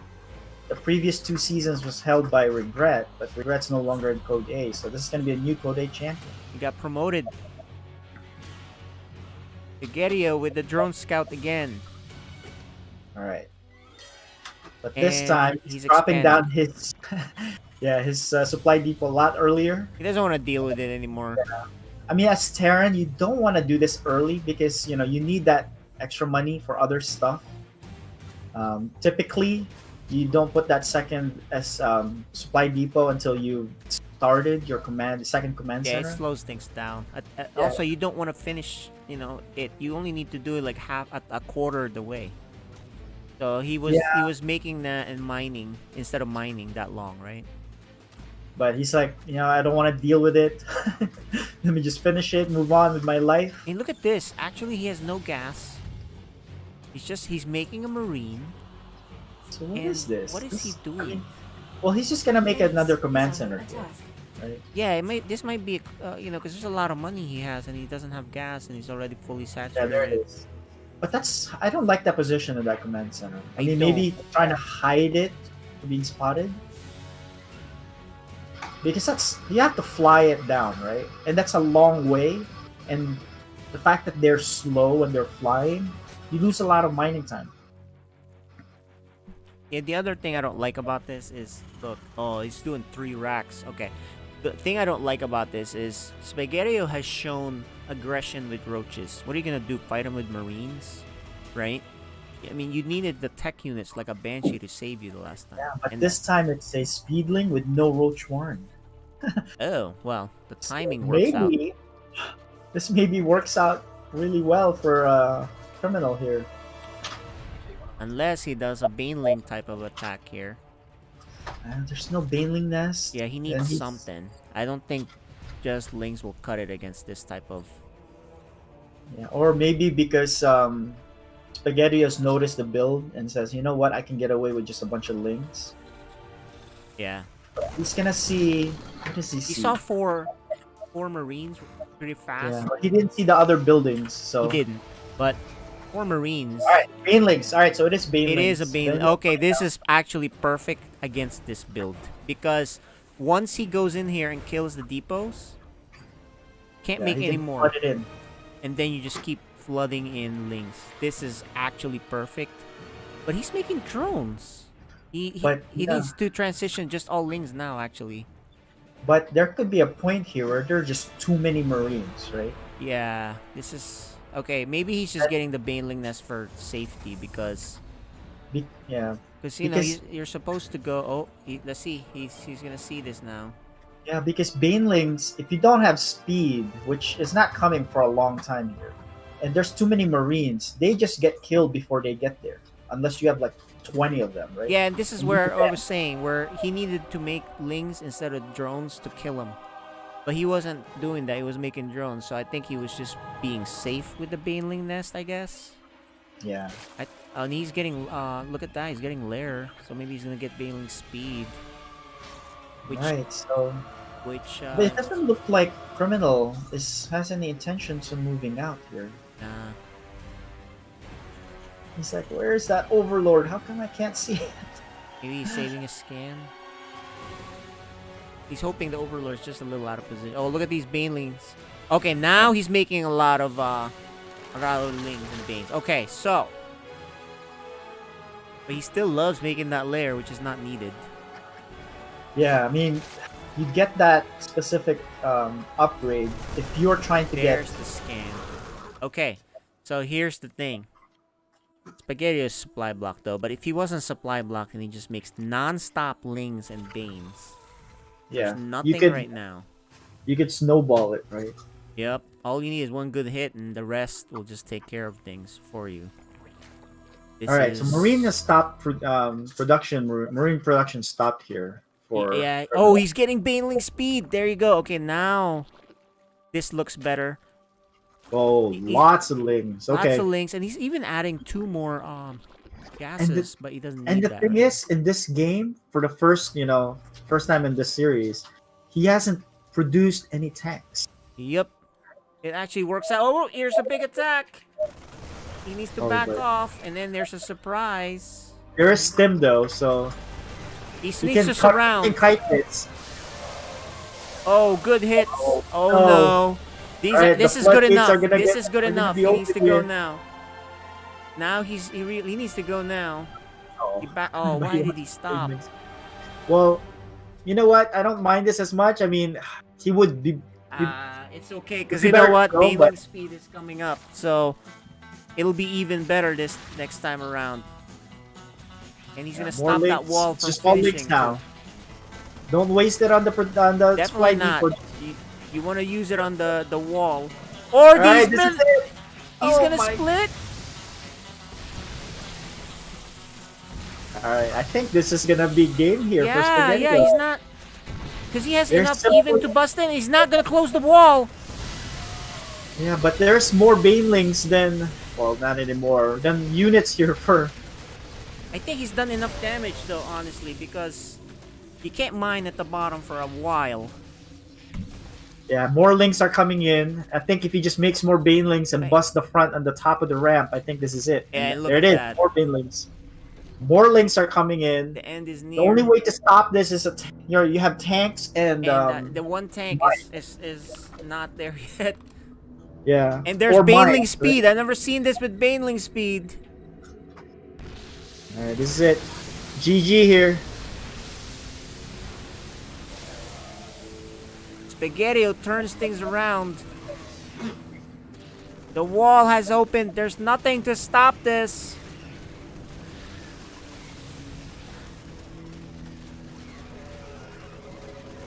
I think Criminal is just processing the loss. Yeah, he's just trying to figure out, alright, what happened there? What happened was he didn't make a tank that he usually does. Yeah, he skipped the tanks. This is the perfect build. This is a build order win. Well, you know, sort of. He did make a lot of Marines, right? If you do 3 racks in that stage of the game, it should mean that you're gonna attack him early with a bunch of Marines, right? Exactly. And I think if he did, he would have done a lot of damage. Yep. 7 workers. It's not even a wall, actually. He thought he walled just it. Too many. This is gonna be non-stop lings. So yeah. If you're Spaghetti-O, you make non-stop lings. That's it. And wait for that GG, which is very, very late at this point. Yeah, I mean, he can't produce enough units here to kill these guys anymore. What he doesn't know is just like in game 1 where the opponent had a lot of bases too. It's not just one base type of thing. Alright, that's a GG. Alright, we're down to match point here. Nice win for Spaghetti-O. Looking good. Spaghetti-O turns things around after a bleak game 1. And you know, this map is, you know, Spaghetti-O type of game. We'll see. I think Dark Menace is licking his chops on here because you know why Dark Menace is licking his chops? His favorite matchup is ZVZ. And if he does face Criminal, he says, oh. It will be lurkers and swarm hosts all day. Yes. Alright, well, here you go. Game 4.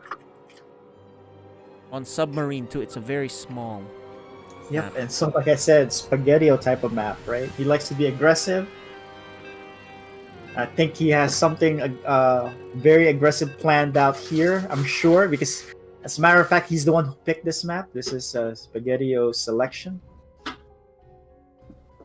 Indeed. So hopping on, into Submarine. Welcome, guys. FSL Season 3. All right, in the top left. One game away from advancing. Spaghetti-O. And bottom right, down to his last life. A red Terran, he is. Criminal. I gotta say, Criminal is playing not up to par than I usually see him, to be honest. So I think he's a little off on that first game because it took him too long, right? The second game, I can understand you getting, a little bit annoyed with how Swarm hosts work. But this last game, this was more of an experimental build thing where he makes 3 racks but doesn't really pressure with it. You know what I mean? Like you said, what is the point of getting 3 racks that fast, right? Unless you're making a lot of Marines just going and doing some sort of pressure. Something. Yeah, because, I mean, instead of the 3 racks, you could have gotten your... you could have done 3rd CC. Yep. And then from there, get your gases. Then that way you can get your tanks, right? Be very defensive. Get your Banshee. So you don't die to any of these things. Yes, Spaghetti has pretty good control. Not losing the drone when I thought it would die any second now. He's avoiding it just in time. Or, it gets 1 hit. Getting enough regeneration of health, right? Because if it's down to 5, 1 hit, boom, it dies. But he gets like, right at 5, he gets 6, and then gets away. Yeah. Very good control. Reaper coming out for the Terran. Got a normal game so far. It's going to be a standard Criminal game then. Okay, so Criminal, well, it's standard for now. Until... Oh, yeah. So this is the thing, right? Well, both of them are 500 minerals, but this is, unless you're really going to be aggressive, this is the time you get your 3rd already as a Zerg. Yes. Right? Yes. You had the minerals. Correct. I don't think he... So here's the thing. When I coach some Zergs, a lot of them don't realize you can actually get that 3rd base pretty fast. Even Dark Menace. Yeah, I mean... 6 months ago or a year ago was not doing that. So he even gets the SUV. Yep. But yeah, I mean, most Zergs take that expansion even as early as 210, 215, yeah, 220. I get it as fast as I can because I know they really can't do anything about it. Yeah, unless you're getting proxied, right? Yep. You should be safe to a lot of things. Exactly, correct. Alright, so the Reaper scouts. He's not going to see a Roach Warren, which makes him happy. He's the 2nd gas, though. Oh! So. Loses the Reaper to a bunch of drones. Because he was just 1 hit away. That's not a... that's a shameful way of dying if you're a Reaper, I think. Many a Reaper has avoided many Lings and Queens, then dies to drones. So again, the 3rd CC is earlier than the Zerg's 3rd. And the Zerg is not even gearing up for an attack here. He's just droning up. And look, 3rd command center for Criminal. Yeah. So many gases so fast. He might, you know what I think he's doing? He's doing 2 base Muta. Alien's gonna find out. Is it 2 base Muta? Oh yeah, both gases are taken in the natural already. If Criminal is paying attention to the gases, watch out.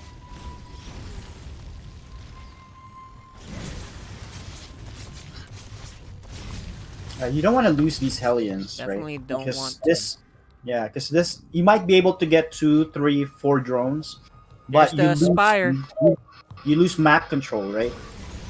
And he will lose the map control regardless when the Spire shows up. No anti-air, but maybe he'll roast a few drones here. There's 20 Lings coming! Is it too late? Well, there's only 2. Very weak. 3 very weak Hellions, so okay, never mind. Totally fine. All of this mining time lost, right? The important thing here for the 2 base Muta player is he needs to get all the gases as he can. Yep. He needs to go do something with these Lings. Oh, look at that. Guess who's back? He's actually gonna ignore him and go directly to the Terran base, which actually could work out.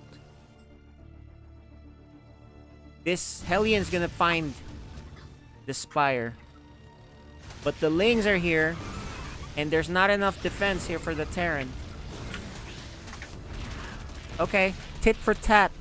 They're both, but is there an answer for the Mutas? That's the question. And you know what? There isn't. There's one Marine, 2 Marines, 3. And he doesn't know about the Mutas. He spotted something, though. He was there with the one Hellion. He saw that thing forming in the back. But does he think it's a spore? Well, that's the thing. It's not a spore location, but right, yeah. Well, there are turrets coming up, so it looks like he does know. 1 turret, 2 turrets in the main. But that's a lot of mutas. That's gonna do quite a bit of damage. But will the Banshee do that? No, the Banshee's already there, and the second one coming. I think it'll be fine. Oh, but he doesn't have this one ready. There it is. Okay, now here come the mutas. No answer at the natural. So yeah, he needs to evacuate this. Get all the SCVs out. Indeed. And there's right. Oh, this is I think this might do it, dude. This is not. This Criminal is about to get eliminated. He might get here. eliminated by Spaghettio, which is oh, and there's nothing There's here. one turret. Yeah, the turret's There's all the one way in the turret. back. Can't. He's gonna need to repair that turret. He can't mine safely. Yeah, he can't. He needs to make turrets there in the natural. Start making mines. There it is. 2 mines at a time. 2 mines at a time. He's gonna try to open up this for floodgate of Lings too, actually. Okay, good attacking here.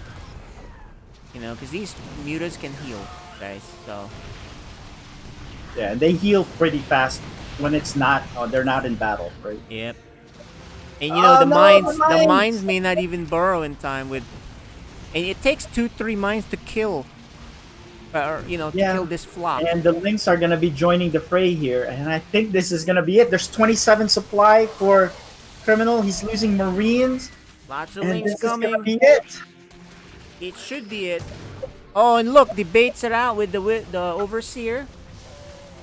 The spores are not in a good spot, really, to do much. The Lings are here. We're seeing the you know, this is a very very good game for Spaghettio. Indeed. This last Yeah, one was a very nice creative way of playing too. Yeah, I mean, he said, we're not going to mid-late game. I'm just going to go 2 base, whatever strat I have. And the strategies are all different too. If you notice, all the games had different strategies, and that's gonna do it. And a new Code A champion. Spaghettio the champ. Alright, let's do a quick interview with these guys real quick. Let's start with Criminal. Criminal! That first game was really interesting, man. That was I had no control. Yeah. I think you forgot to scan a few times with those lurkers. But you did end up winning. Huh? You did end up winning the first game, even with the lurker thing, but I think the real problem was really when the swarm host started coming in, and then a Baneling bust, right, in game 3, and then game 4, 2 base Muta. What did you think? What do you think about the games, the series? Because they're all very, very different. Actually, I messed up everything here on my side. Some of the stuff is not working, but it's not an excuse. I should have come in earlier, so I should have set up properly, but it's all good. All good in the hood. Well, thanks for playing, subbing in, making the playoffs though. And you were you're really 1-2 games away from being the Code 8 champ. So we'll see you in season 4, and by then you'll be more. Yeah, you'll be more ready. So, now let's talk to the champ, the Code 8 champion. What's Spaghettio, congratulations. Every game was different. Tell us about the games. Well, it is the FSL finals. I want to keep it, keep it fun to watch, So I tried different builds and want to go with the same thing every game. So the first game I was working on Overlord drop thing, but I think maybe I should have committed to it more or something, because I thought it was going well and then it wasn't. Yeah, the first game, the strat didn't work very well. And then when he attacked me twice at once at the end there, I was just... I mean, I think he had a bigger army than me in the first place anyway, so I don't know if there's any winning that went after it got to that point. But yeah, he played a really good game the first game. Good job. And then, the first game, I thought I was already far ahead, so I was just throwing armies at you. I said, what? He's still alive? I wasn't even looking at the second army. How does he keep having Marines and more and more? I don't know. But yeah, that was great. Yeah, the last 3 games was not in my favor.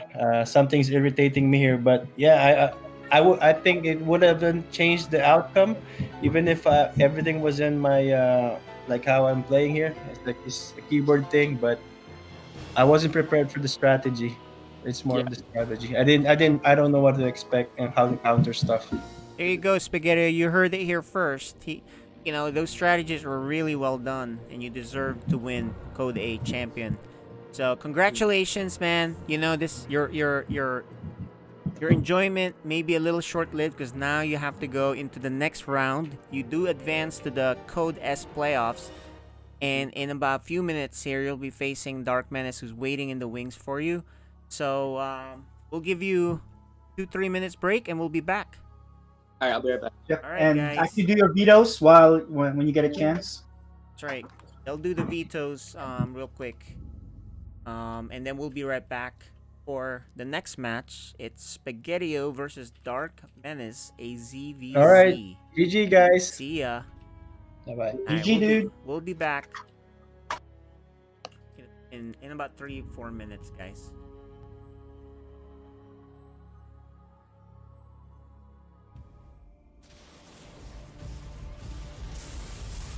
Welcome back to the SciStorm Esports Network. I'm your host, Chicken Man, and we're bringing you another set of fantastic esports highlights today. Let's dive right on in with some Dota 2. This is from the Epic League, Season 3, an upper bracket semifinals match between Brame and Viking.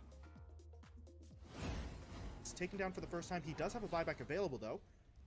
Will he commit it? Tier 3 tower has been taken. Brame are just going to go in for the Tier 4s.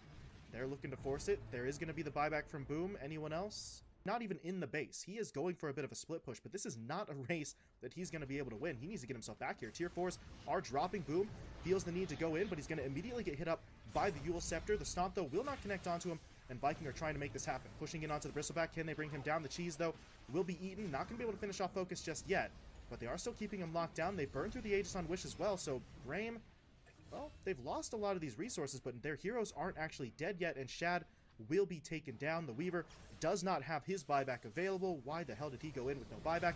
I do not know, and I think that might just be it. Viking are trying to hold, but they still haven't dealt with Focus. The Bristleback is just going to charge his way through. Supernova popped on the back line here, and that's really going to force Viking to basically run for their lives. Aramis trying to get himself away from Focus, but he is not going to be able to make it out as a Tusk will be finished off. Kezu at least was able to TP himself back into the base, so they do have both him and Boom to try and hold the line, but at this point,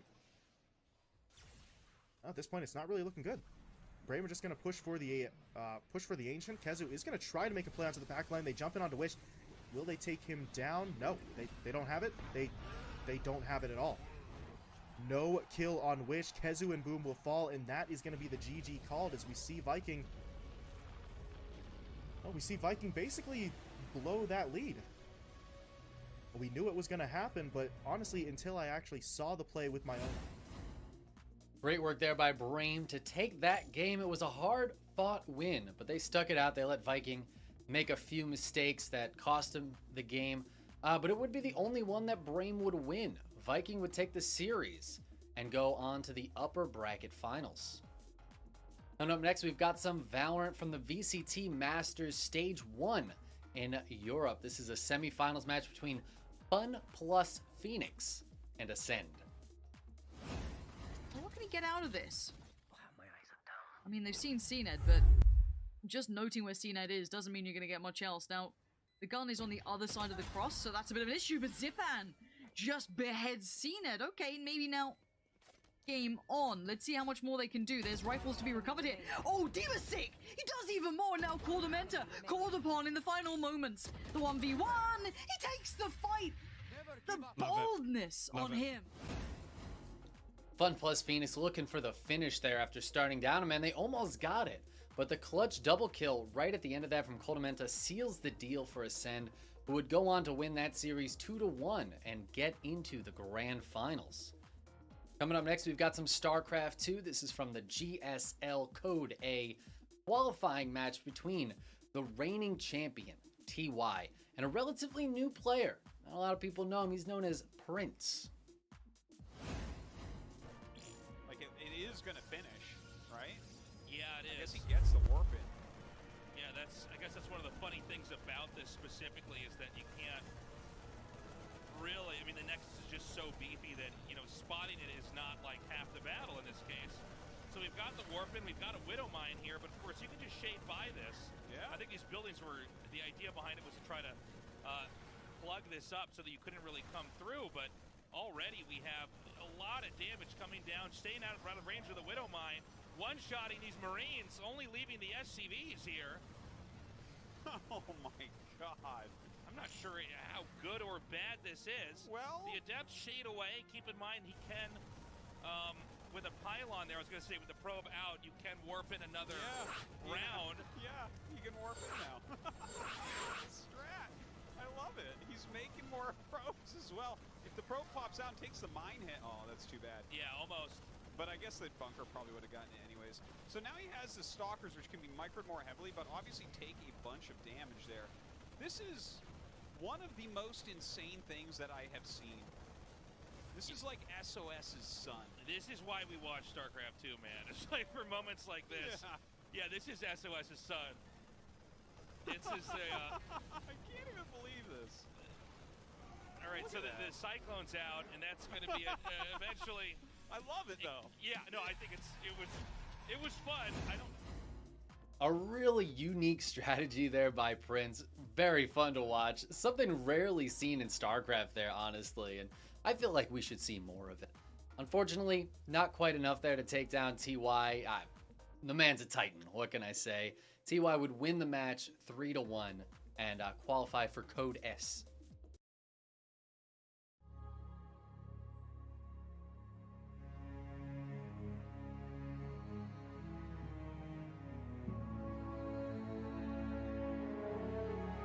Alright guys, we are hopping back on. What's up everybody? We're back. Let us get the got some special people here on. There you go. So that's Malagant. The bottom. Hey, what's up? He's gonna be With co-casting. Bella. He's gonna be co-casting a ZVZ. Yes. And with Seth, they'll be casting this Dark Menace. Right there on the top left. We do have Spaghettio on, but he won't have his camera on for the first one because his phone ran out of batteries. But at least one game he won't be on. Let him charge it. Need to, you know, since he won Code A, he has money to buy a new camera now. Who knows? Right? So that's the cool thing there. Alright, I think we're ready to go whenever these guys are ready. Yeah, well, we have Dark Menace here. Any last words for your opponents, Dark Menace? Well, I just don't really want to. But I'm excited for the games. You're happy that you're playing Zerg? Is that what it is? DBZ? Well, he's actually random, so I have no idea what he's Well, gonna do. all right. Let's see. Actually, he might select either Terran or Zerg. I have a feeling it'll be Zerg. That's true. But let's just get this going. Let's start it up, and I'm gonna mute and deafen our players. All right. Good luck.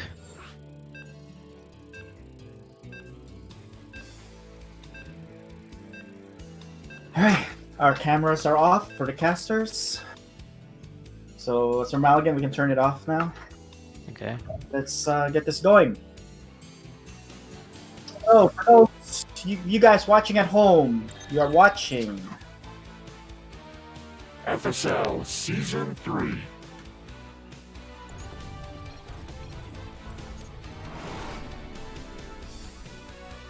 All right, Sir Maligan, let's introduce our players here. On the bottom left corner, just winning the Code 8 Championship. Our Pink Zerg, he is. Spaghetti-O. And on our top right, it is our Codes player. He is Dark Menace. Now, I'd like to hype this game up, right? But unfortunately, this is, a Code S player versus a Code A. This just gives an opportunity for our lower league players to just be part of the playoffs for Code S and see where they stand. I'd like to see Spaghetti-O, right, really make a splash in this matchup.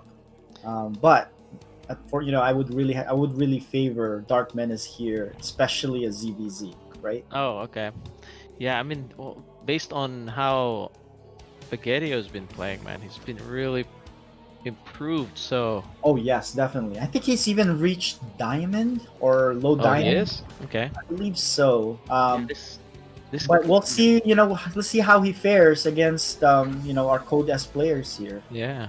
I mean, by the way, he took down Criminal.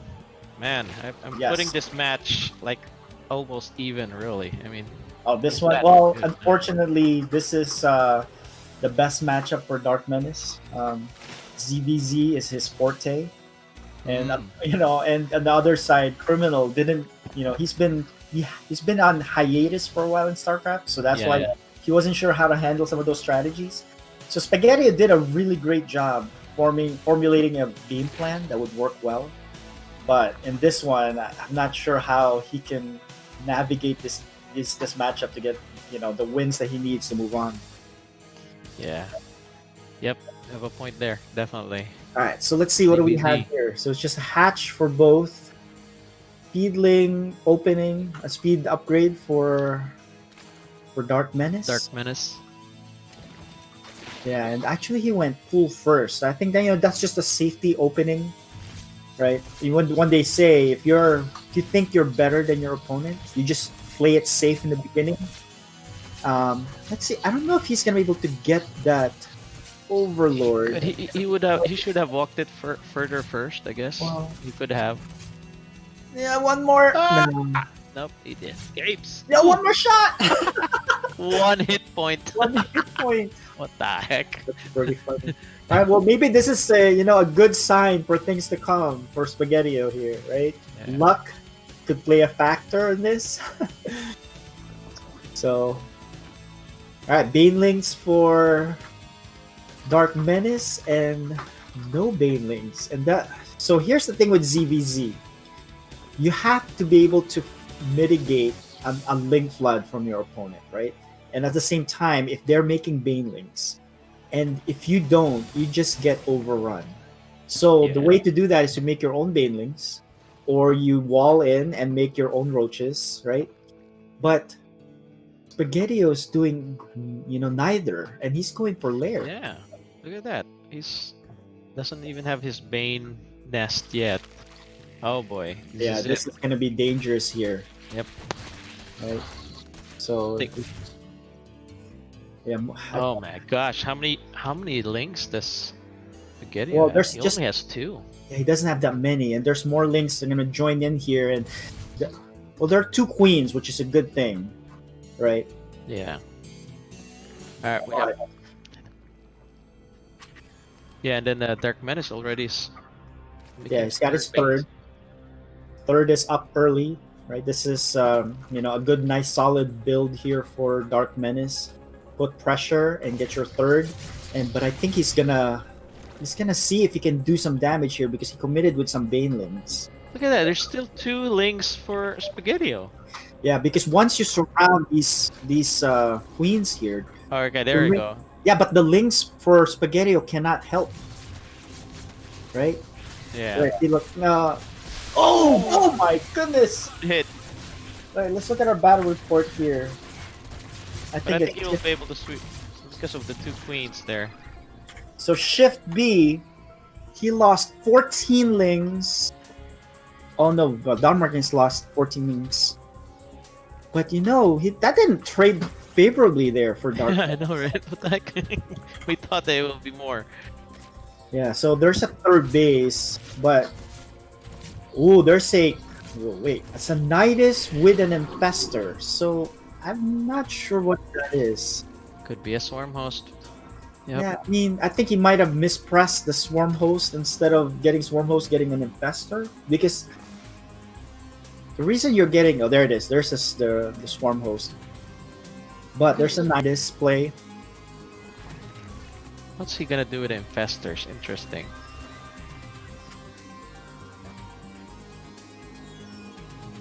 Yeah, I think that's just a misclick. All right, Yeah. because there's really no Use for it. no use for it. Yeah, there's no use for it, right? But Roach production is started for Dark Menace. He started the Roach speed but canceled. Oh, he started it up again. But the longer this one goes, even with the Nidus and Swarm Yeah. Host, Dark Menace is just gonna, pad this lead. All right, so there's the Nidus.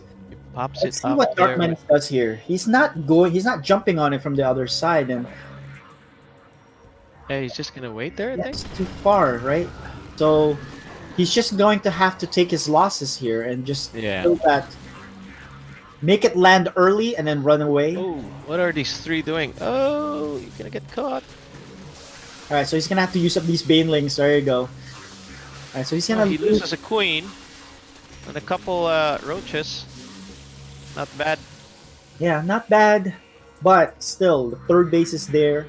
Army production has started here for Dark Menace. Yeah. Hydras and roaches. Spaghetti will be too caught up in just ping-ponging this Nidus thing, but he'll be falling behind. Yeah. So look at that. Dark Menace is just holding off and then powering up. Right. But you know what? He's doing damage, right? Which is really important. Alright, here comes Link. Oh, I mean, see how many? Blood, but... Oh my goodness! Oh my gosh! Entire Link army with 3 games. Holy cow! Let's do a battle report there real quick. That was 49. So earlier there was 14, so 49 was probably 20 plus. Right? So let's see, 49 Lings for 3 Banelings. That's the most cost-efficient Banelings you'll ever see. Yeah. Oh man.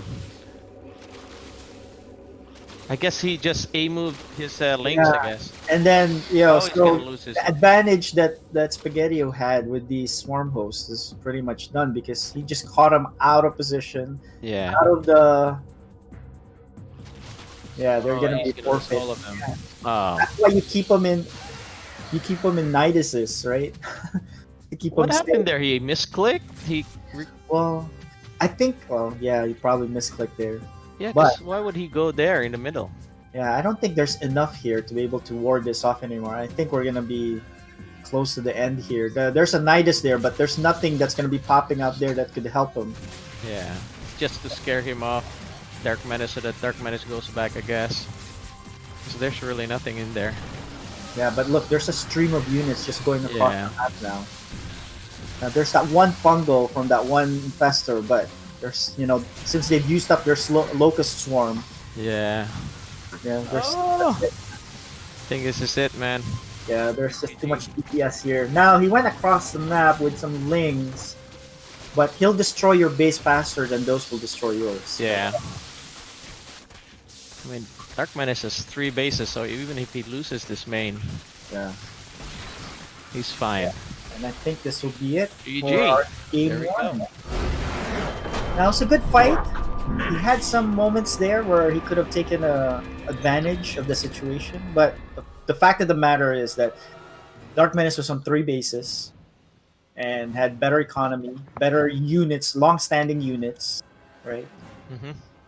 And then Spaghetti lost a lot of links on that. Oh yeah, that's right. He could have done a lot of damage with that if he didn't get caught in the middle. Because those 49 lings, if they were able to go across the map, Yeah. they could have done a lot of damage. Yep, exactly. So that was unfortunate for him. He met 3 banelings. He did get lucky in the beginning, but not. Oh, alright. Not when it mattered the most. Yeah. Alright, so we have Spaghettio now. I believe his cam is on. So let's. We have game 2. Game 2. And I doubt that they're both playing Terran, waiting for them to select their races. This is best of 5, right? Best of 5, yes. But you know what? That was a good close first game. Yes, it was. Better than I anticipated. That was a good strat by Spaghettio. But I think just like his previous match earlier tonight, he needs to really think about, setting up his economy for long term. Yeah, because I think he loves to do this timing attacks to base all in. Yeah. Because he never even tried to expand, really. Yeah, I mean, granted, it would have been hard to defend with your unit composition and what Dark Menace had, but nonetheless, we're in game 2. Introducing our players on the bottom right corner of Lightshade. We have a red Zerg, down 0-1, he is. Spaghettio.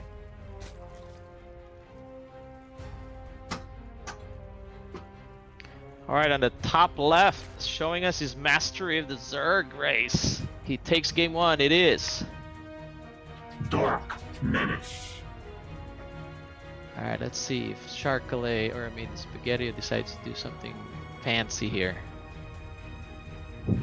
Alright, this is FSL Season 3. Ooh, expansion first. Yeah, but I'm not sure I'm a fan of that. Was that a 14 or 16? No, that was a 14 hatch. Yeah. He didn't even do the extractor trick. No, I think he cut the drone production to be able to put that down earlier. But you don't really need to do that. I mean, if you're gonna just put down the hatch first, but not too late, 16 is a good number.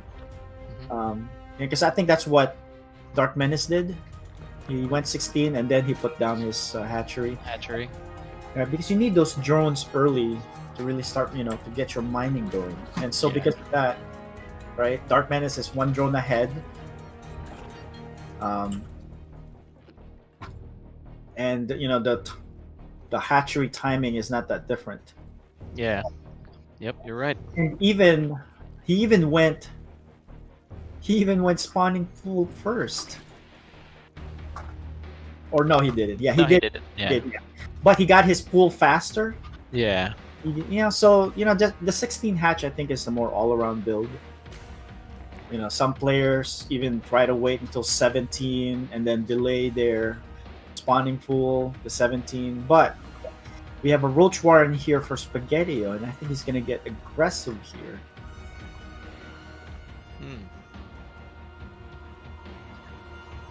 Alright, but one of the qualities that Dark Menace has that really sets him up well is that he's really good at scouting.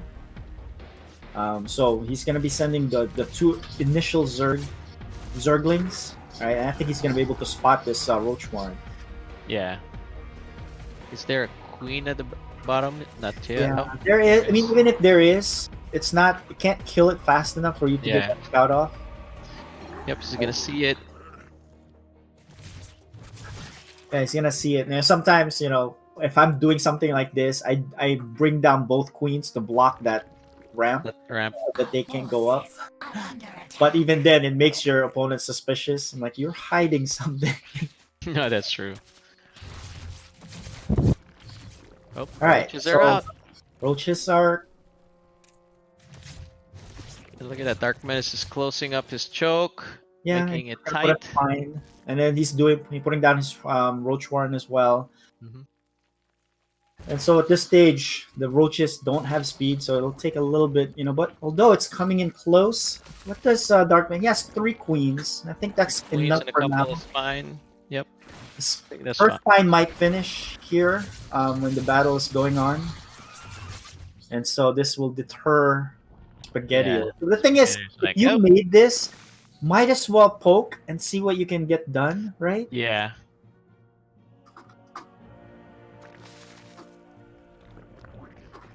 What's he doing there? Da-da-da. Is he gonna drop this again? Does he have a... Oh no, he doesn't have the upgrade. Yeah.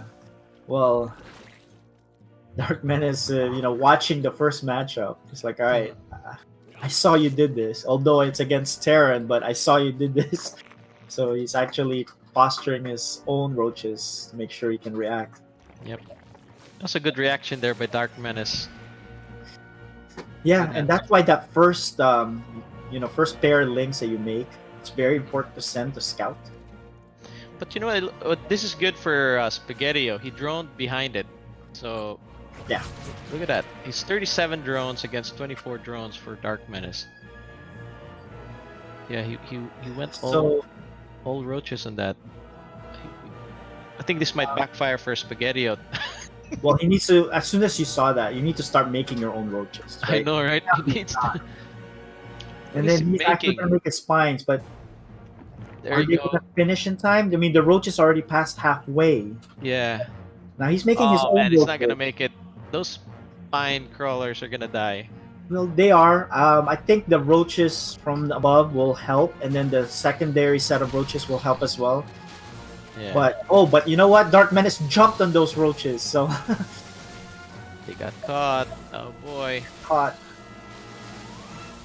Alright, so these will finish. Yeah, this will be okay, I think. This will be... He'll be able to stop this. There you go. Ooh. Fire. Fire for Spaghettio. Spaghettio. Yeah, but Dark Menace is going to start his siege here with the Ravagers that's about to be done. So he's going to start biling down these spines, and you're going to have to micro moving them back. There's more roaches coming. Ah, the tides have turned. Now the pressure's on for Spaghettio. Yeah. He does have roaches here. He just needs to micro these spines, right? Like right now, you need to move them back. Alright, so more roaches. Actually, just doing half and half here. The third. Alright, so there's the first set of spines. Yeah, he should have moved that or healed. How many units does... okay, so 14 for Dark Menace roaches, then 13 for Charcolet. Pretty much even on that so the part. next set of But there's bios 4 here. Ravagers. Alright, so 6 links, mutas are in production. Now, there's not a overwhelming number of roaches here, so maybe the mutas may be able to help out here. You do have your own roaches, but you need the mutas out now, and they're coming out as we speak. Just don't get biled yourself. Target down the Ravagers first. Ooh, he almost got a few of those mutas. Look at that. There you go. I think he's gonna hold here. Yeah, he's gonna hold this. 4 mutas are in production. Hydras are the counter here for Dark Menace. He does have a lot of spores already, but he doesn't have one in his third. So, but I don't know if Spaghetti knows about that third. He is making a beeline towards it. He's probably like thinking like there's probably a third now. Yeah, there you go. So good spot. He's like, there's no drones here. They'll take me forever to kill that base with my mutas. Oh no, he goes right in the middle. That's a bad move because he's gonna lose a lot more mutas here. And now he's down to what? Gonna be 3? Oh, it's 4. Oh no. So that was not a good path the mutas took there. Yeah. That was a good thing that Dark Menace made a lot of spores. Yeah, so at this point, jump on that third, right? Knowing that there's no static defenses. You can bring your Hydra, your roaches. He needs to make a third now. Come on. Yeah, he needs his own third. Because as soon as there's enough Hydras here, Dark Menace is gonna move out. There, I think this is where Spaghettio starts to fall behind because he never goes for that third. He has pretty much like map control here because he has Mutas. There's not enough Hydras here. I don't know why Dark Menace moved out here with just the 3 Hydras there. He didn't even move the Queens out. And he hasn't been setting down his Creep Tumor to connect those bases so he can send out his Queens. Alright, so I think, you know what? He's gonna lose this third. Although, there's a lot of Hydras in production. And I think once there's enough Roaches and Hydras, the Mutas are not good in head-on engagement. Ooh, look at that. Sharkale's making a... Yeah, Swarm Host again. Swarm Host again. Interesting. Right. So yeah, I mean, I don't know why Dark Menace didn't connect the creep. You know, he could have sent down his queens to help out. But, alright, so the result of that is 2 base versus 2 base. Third base are kind of similar now. Yep. Finally, he army expands. Supplies are similar. I like Dark Menace's army composition much better, right? That's a lot of Hydras. You can't engage that anymore. Yeah. And I think he's safe from the Mutas at home with all of these spores. Spore crawlers. That's a lot. You know, the funny thing is the Spore has a damage modifier that adds damage to anything that's air biological. And that's really basically against Mutas. Yeah. Right? Oh, there's the Swarm Host. Let's see what he can do. And he gets spotted. Ooh, Dark Menace spots it.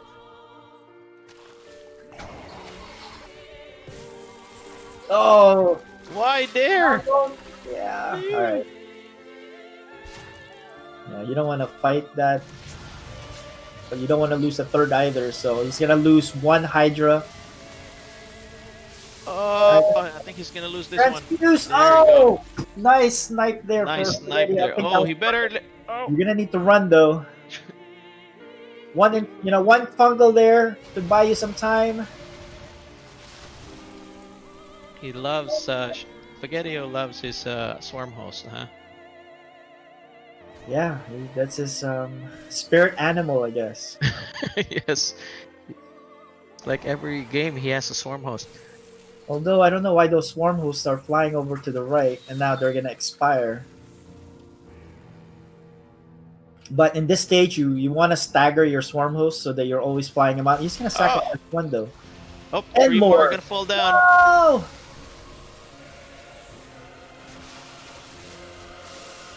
Alright, so the swarm hosts mostly have been used up. Dark Menace really wants to end this game. So Spaghetti is just trying to buy time so that the swarm host reloads. And there it is. This is good that he's staggering them. Yeah. Don't want to He shoot should them do another all fence. at the same time. There we go. He catches 2 Hydras. So this is a good defense here. Right, he has his third up. Dark Menace still has not. And Dark Menace is hemorrhaging units here one at a time with these Oh, he's gonna snipe this! Is he gonna snipe this? Oh no, he didn't decide to. Snipe it. He's Decided oh to no, engage they're the all on units. cooldown. He's Oh gonna boy. lose all the roaches first. Did he lose all of his mutas? I think he did. Yep. Yeah, he lost all his moves. He wanted to make sure he saves his third. Yeah, it is. You have to be Yeah, active here. Now, supply. Whoa! You know what? Spaghettio's doubling down on Swarm Host. He's making 12 more. So he's gonna keep staggering this. He's gonna launch the next wave here. He needs to do it now, though. Like right now. And then just run back for Dark Menace. So the thing is, you don't want to launch all of them, right? So you just stagger it. And he's making even more Swarm Hosts. So as long as you stagger them, Yeah. right, you keep Dark Menace back. I mean, if you look at the supply, He's gonna get caught there. all right. So launch the next one. Next wave.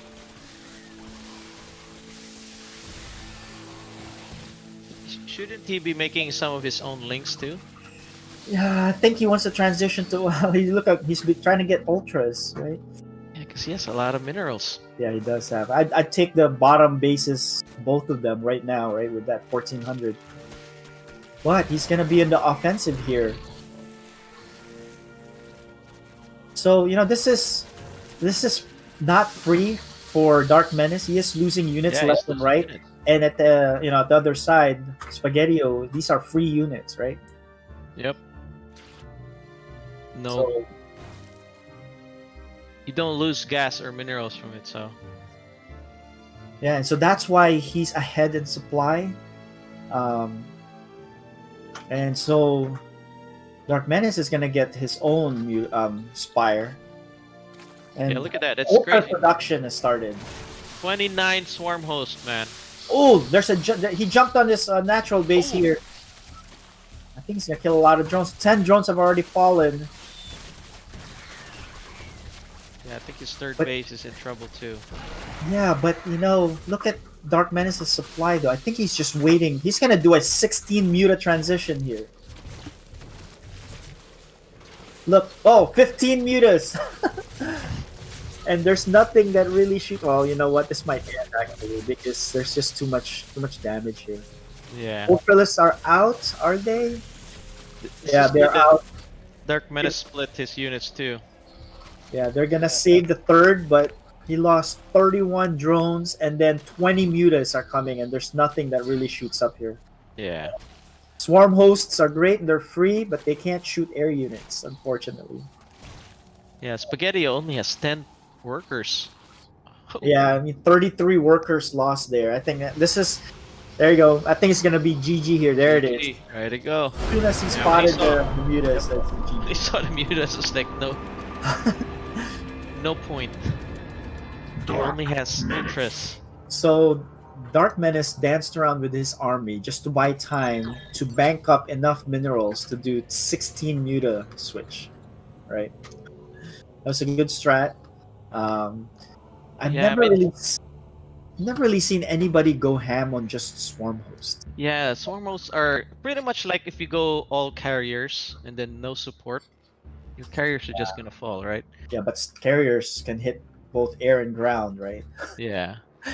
And if you have enough of them, they're so scary. But all Swarm Host, I never really seen Yeah, that. you need to have something there to support that, like some links probably, because he just went all swarm hosts at one point.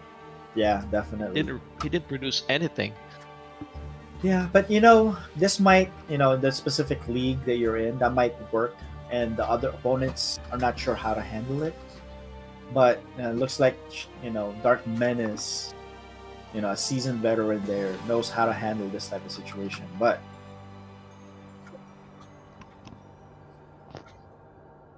all right, let's get this going. Waiting for our observer to join the game so you guys can watch. Alright, this is it for Sharkalay, man. Spaghetti needs to win this to stay alive. Yes, this is his last life. This is it. Do or die for him. Now, Stay. You know, If he I- loses on this game though, does he go? Is there a loser's bracket or you're out? No, that's it. He's out. He's I mean, out, right? He's already accomplished his first goal, which is to win Code S. Code A, Code A. right? Alright. Again, you guys are watching FSL Season 3.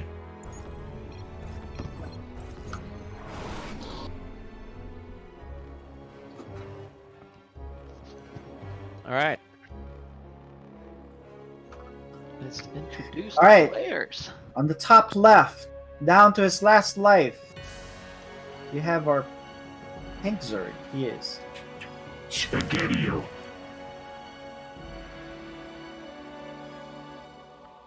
Alright, at the bottom right, he is way ahead at 2 games. Will he close out this series? It is.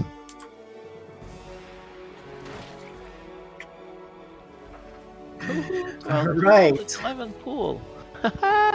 This is funny. Well, you kind of have a feeling that would be the case because this is submarine on a ZVZ.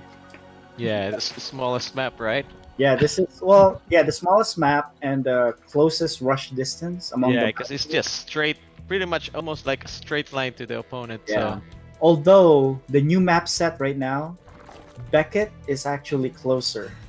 Oh. Well, not okay. closer, but faster because of the speed zones. You know, let's. But so But look there at is- that. Dark Menace is already researching for speed. Yes, and I think that's gonna be the difference here. That's gonna be because, the difference right there. you know, Spaghetti decided to get his hatchery, so that he wouldn't have enough money to get his gases. And there's a Baneling nest. All right, this is. Oh boy. I think this is gonna be bad for Spaghetti-O, man. Yeah, this is gonna be. Yeah, because by the This is- time the speed upgrade hits, and he expands. Oh boy. He's gonna catch it, but at the same time, he would notice that this hatch is not done yet and it's late, and so he knows that there's. Oh, he already saw the links as well, so he's gonna go back, and this is gonna be a micro battle on Fight. both sides here. Yeah. But, you know, he's gonna. Dark Mess is gonna win both sides, and Oh, it's he a wasn't. kill! He It's not a didn't cancel.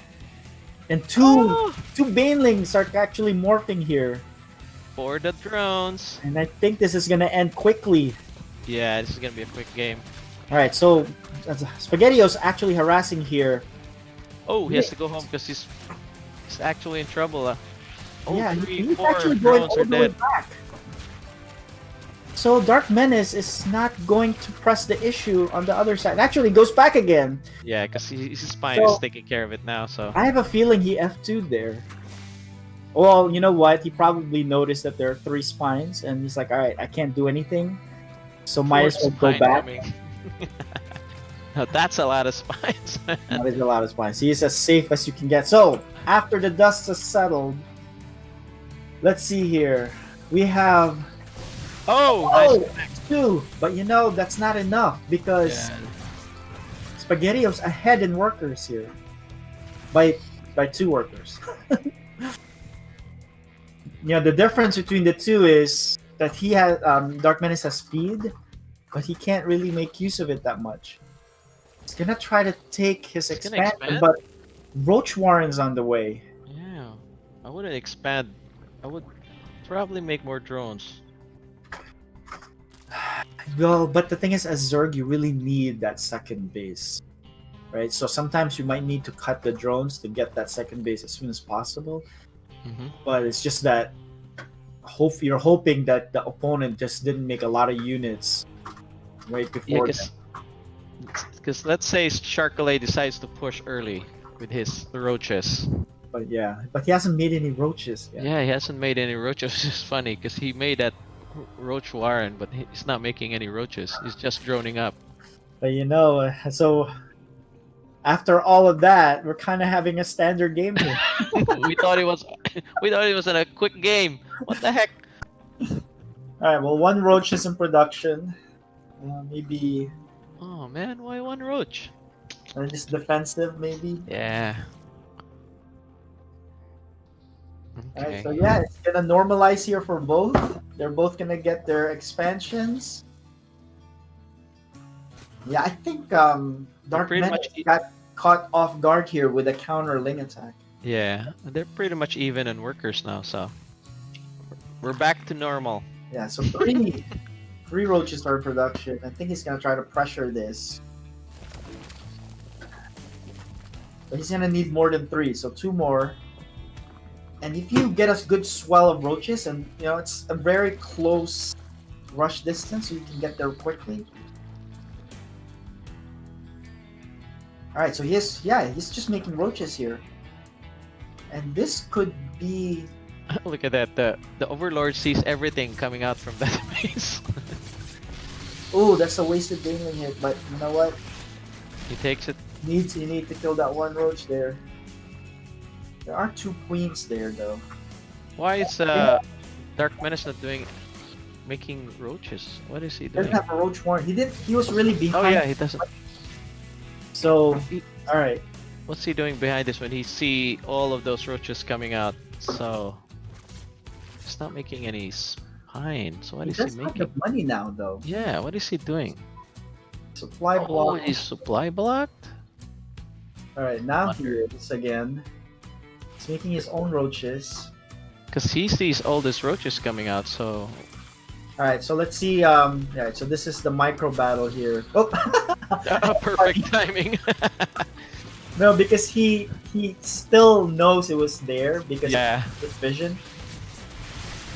Ooh, that's a nice Ooh, hit there. nice He's gonna lose connect. one Ravager. He's gonna lose the both Ravagers. actually. So that was a bad move there where he had the Ravagers in the front. Dark Menace transfuses that lone spine. But more roaches are in production here. Now supply-wise, Spaghettio is in good shape here. I mean, he's ahead 14. Yeah, he's ahead actually. He's really producing. Alright, so this is a window here for Spaghettio. I think if he just snipes that one spine, there's not enough DPS here for Dark Menace. Yeah, because this just what, 2 queens? He needs to not get pot shots like that though, right?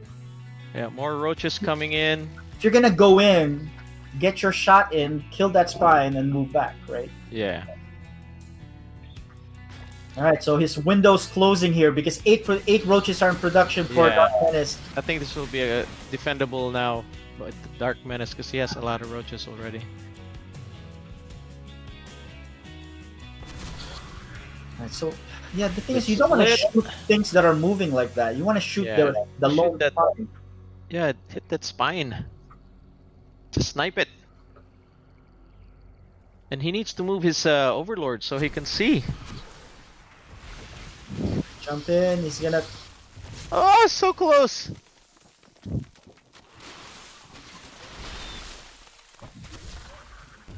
Another move back! Nice. So yeah, I can't be losing these Ravagers though. Yeah.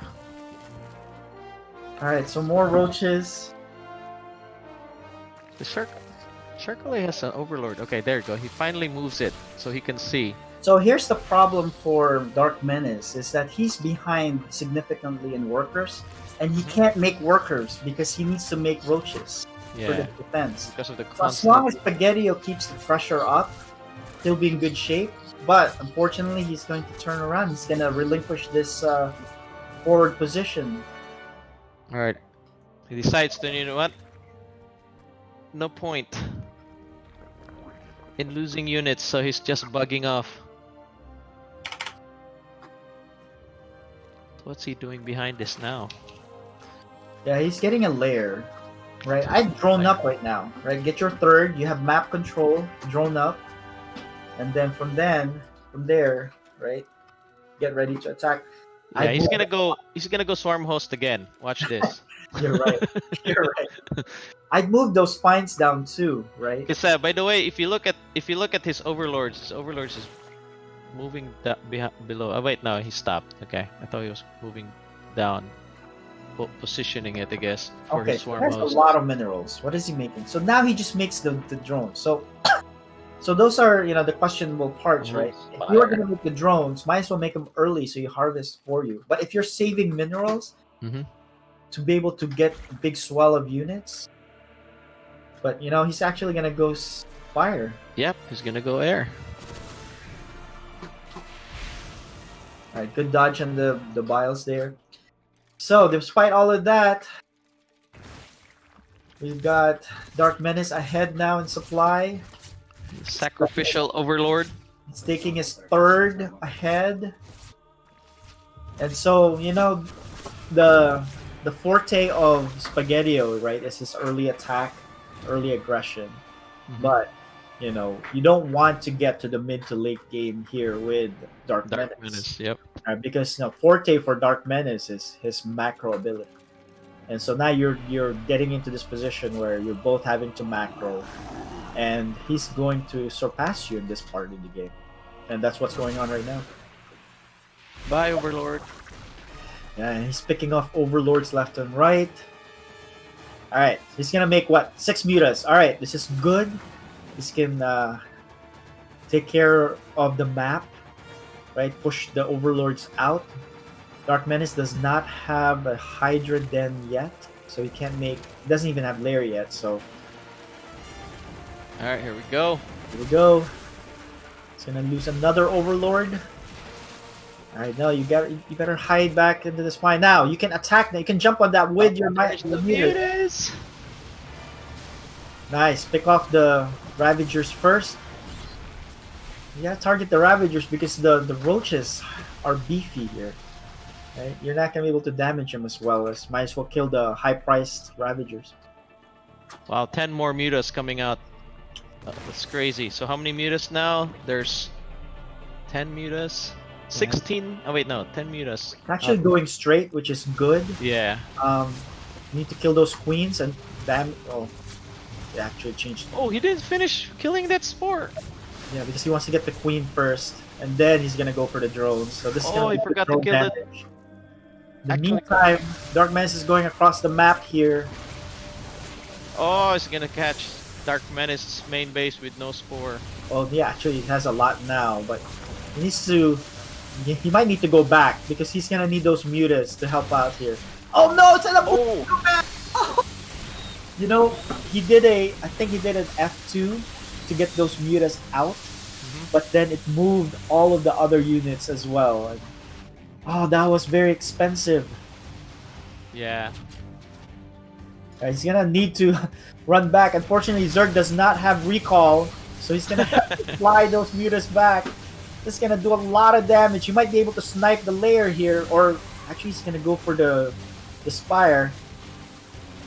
Yeah, that was the bad move there for Spaghetti when he lost his entire defending army.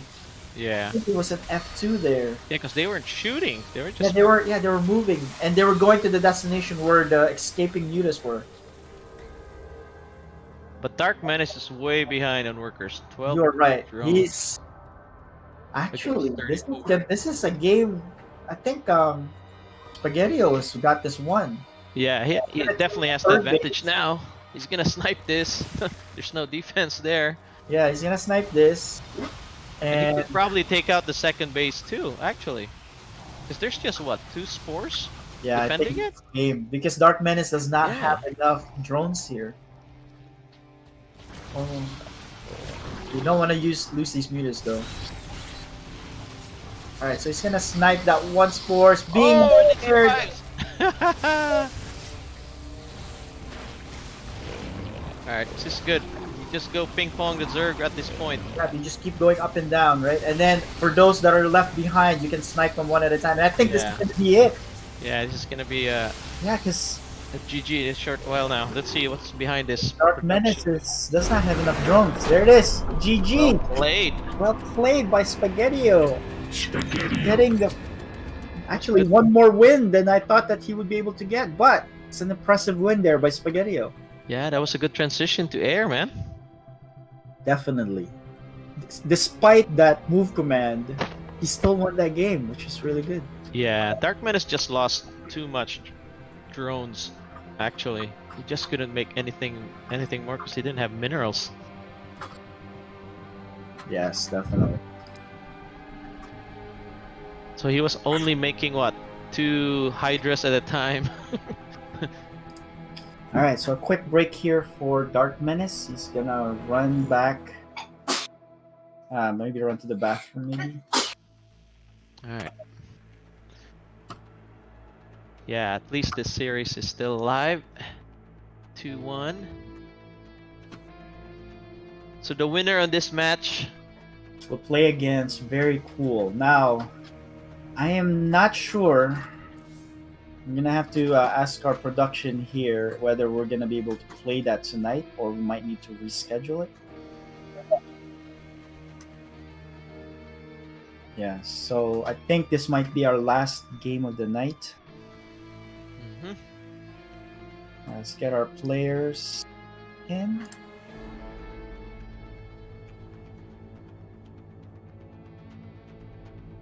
Alright, we are at Death Hara. Alright.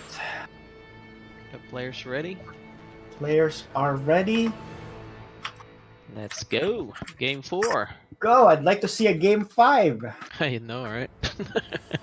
Man, we thought that game was over. Well, Spaghettio handled the first part of the game very well, right? Yeah. The initial Ling attack. And I think from then on, he was ahead. Now, there was a point there that I thought Dark Menace was going to catch up and then surpass him. But then the Mutas came, and I think that was it. Alright. Alright. This is FSL Season 3.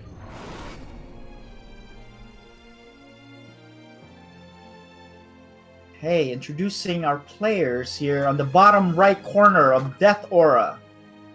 An impressive game there last time. Our pink Zerg, he is. Spaghettio. Alright, at our top left. He just lost the third game. Will he be able to close it out this time? It is. Dark Menace.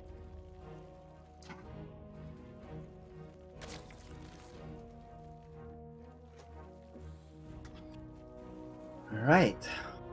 Pool first. And hatch first. This is a 16 hatch for Dark Menace. Yeah, this is a standard, pretty versatile opening 16 hatch. But this is a pull first for Spaghettio. Ooh, no. Whoa. This is gonna be a Zergling with spines. He's gonna build spines there.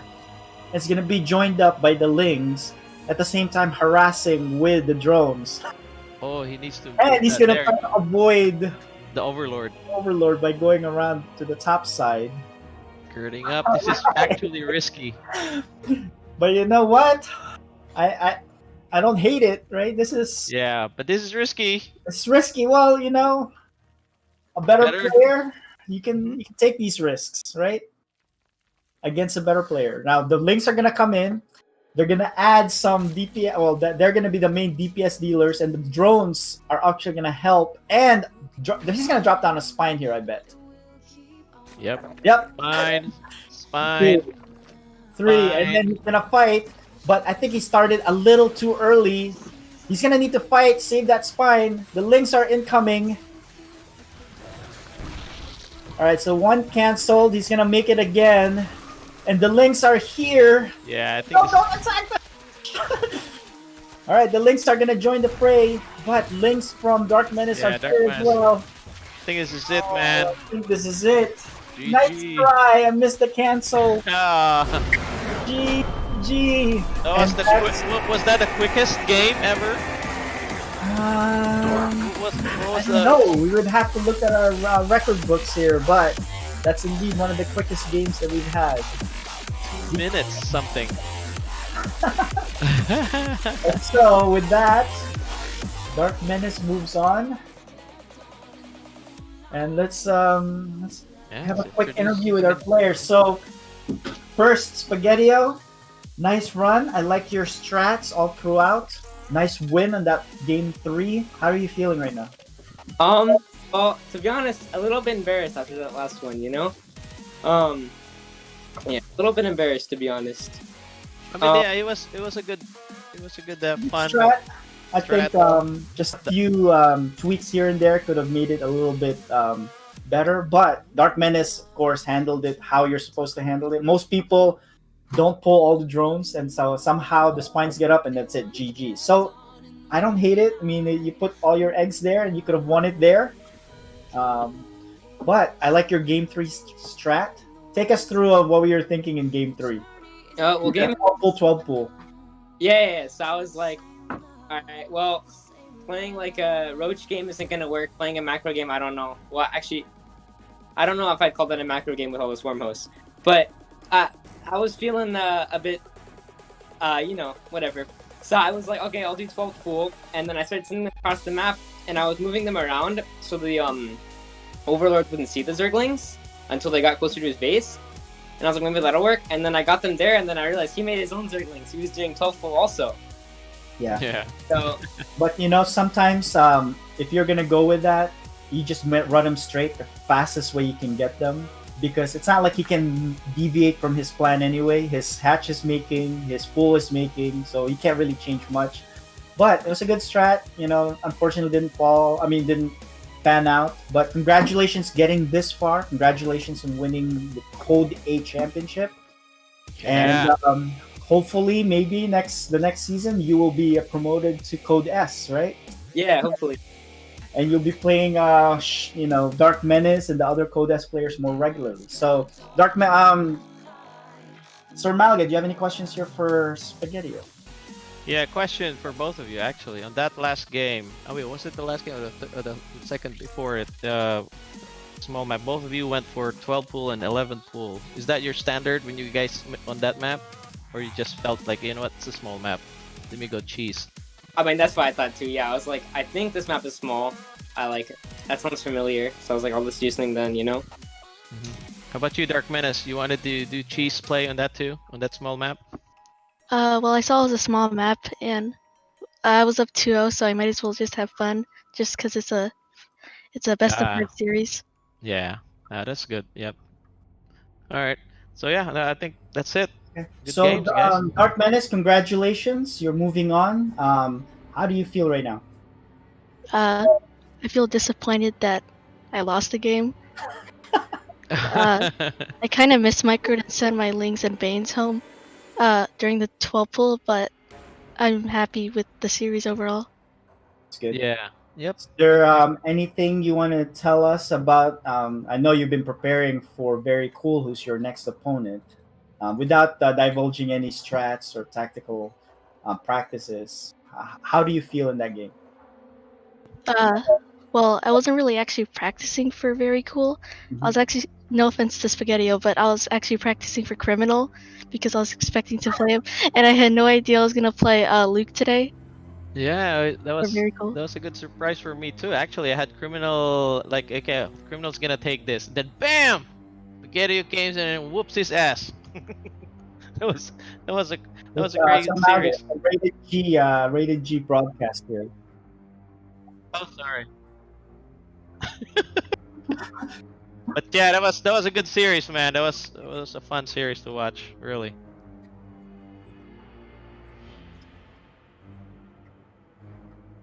Oh yeah, I was on Criminals. Yeah. Good job. You really have improved in this season, definitely. So. Yep. You're the player to watch, I guess, for next season. Will you be a Code S? Would he be a Code S? Yeah, he should be, right? Because he won a championship. I see. Okay. All right. Yeah.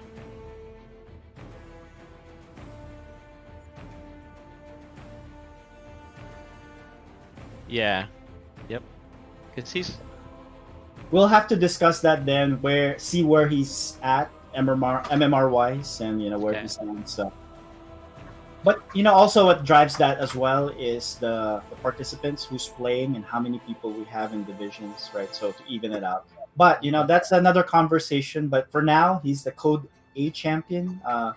KJ Freedom here will be transferring the money over to you for your winnings. Thank you.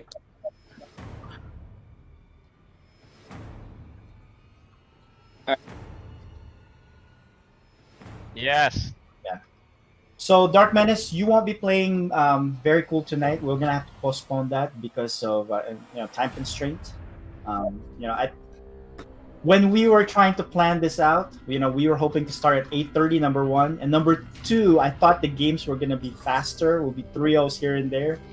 But both series went 4 games, and 4 games were some of them were very long. So yeah. It was exciting, it was entertaining, and so it was nice to watch.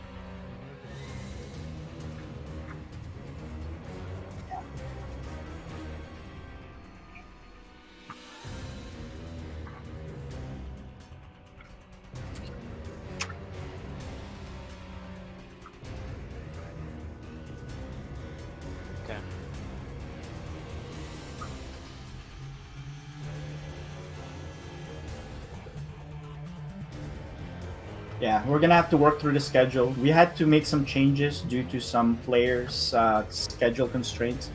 and some forfeits that unfortunately had to happen. But we'll work through that and we'll let you know. But in the meantime, congrats, Dark Menace, on moving on. Congrats, winning Code A, Spaghetti. Congrats to both of you guys. And great series. Great series.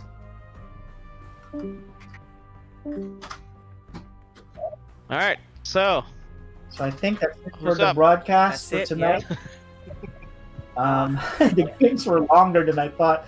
Yes, indeed. I know, right? First, a lot longer. It's already 11. First game between Spaghetti and Criminal. Yeah, That lasted a long time. We're like, all right, you know what? There's a chance here we're not going to make our 11 o'clock deadline here. So yeah, and you know, the next event is a PSL that I have to broadcast on another channel. So I'll post that if you guys are interested in catching that up. And that will actually, you know, while we're here, we might as well put that real quick. I'll show you guys what the next match is, so you guys can see the other cool stuff that we do have on our broadcast, right? And you guys are familiar with this one guy that would be right there, guys. Ender playing along with Bistork, Azure, and Holden. So we got the Filipino in there. We got, I think, the guy from Hong Kong. Azure is from Australia, and Holden from the United States. So that will be coming up next after this broadcast. Hopping on a different channel. I'll post the link. That'll be on a totally different channel. Okay. But that will do it for FSL tonight. So we'll see you guys in a bit on the other one. All right. All right, GG's. All right, guys, take care. We'll see you in a bit. Can you get there? Can you get there from here?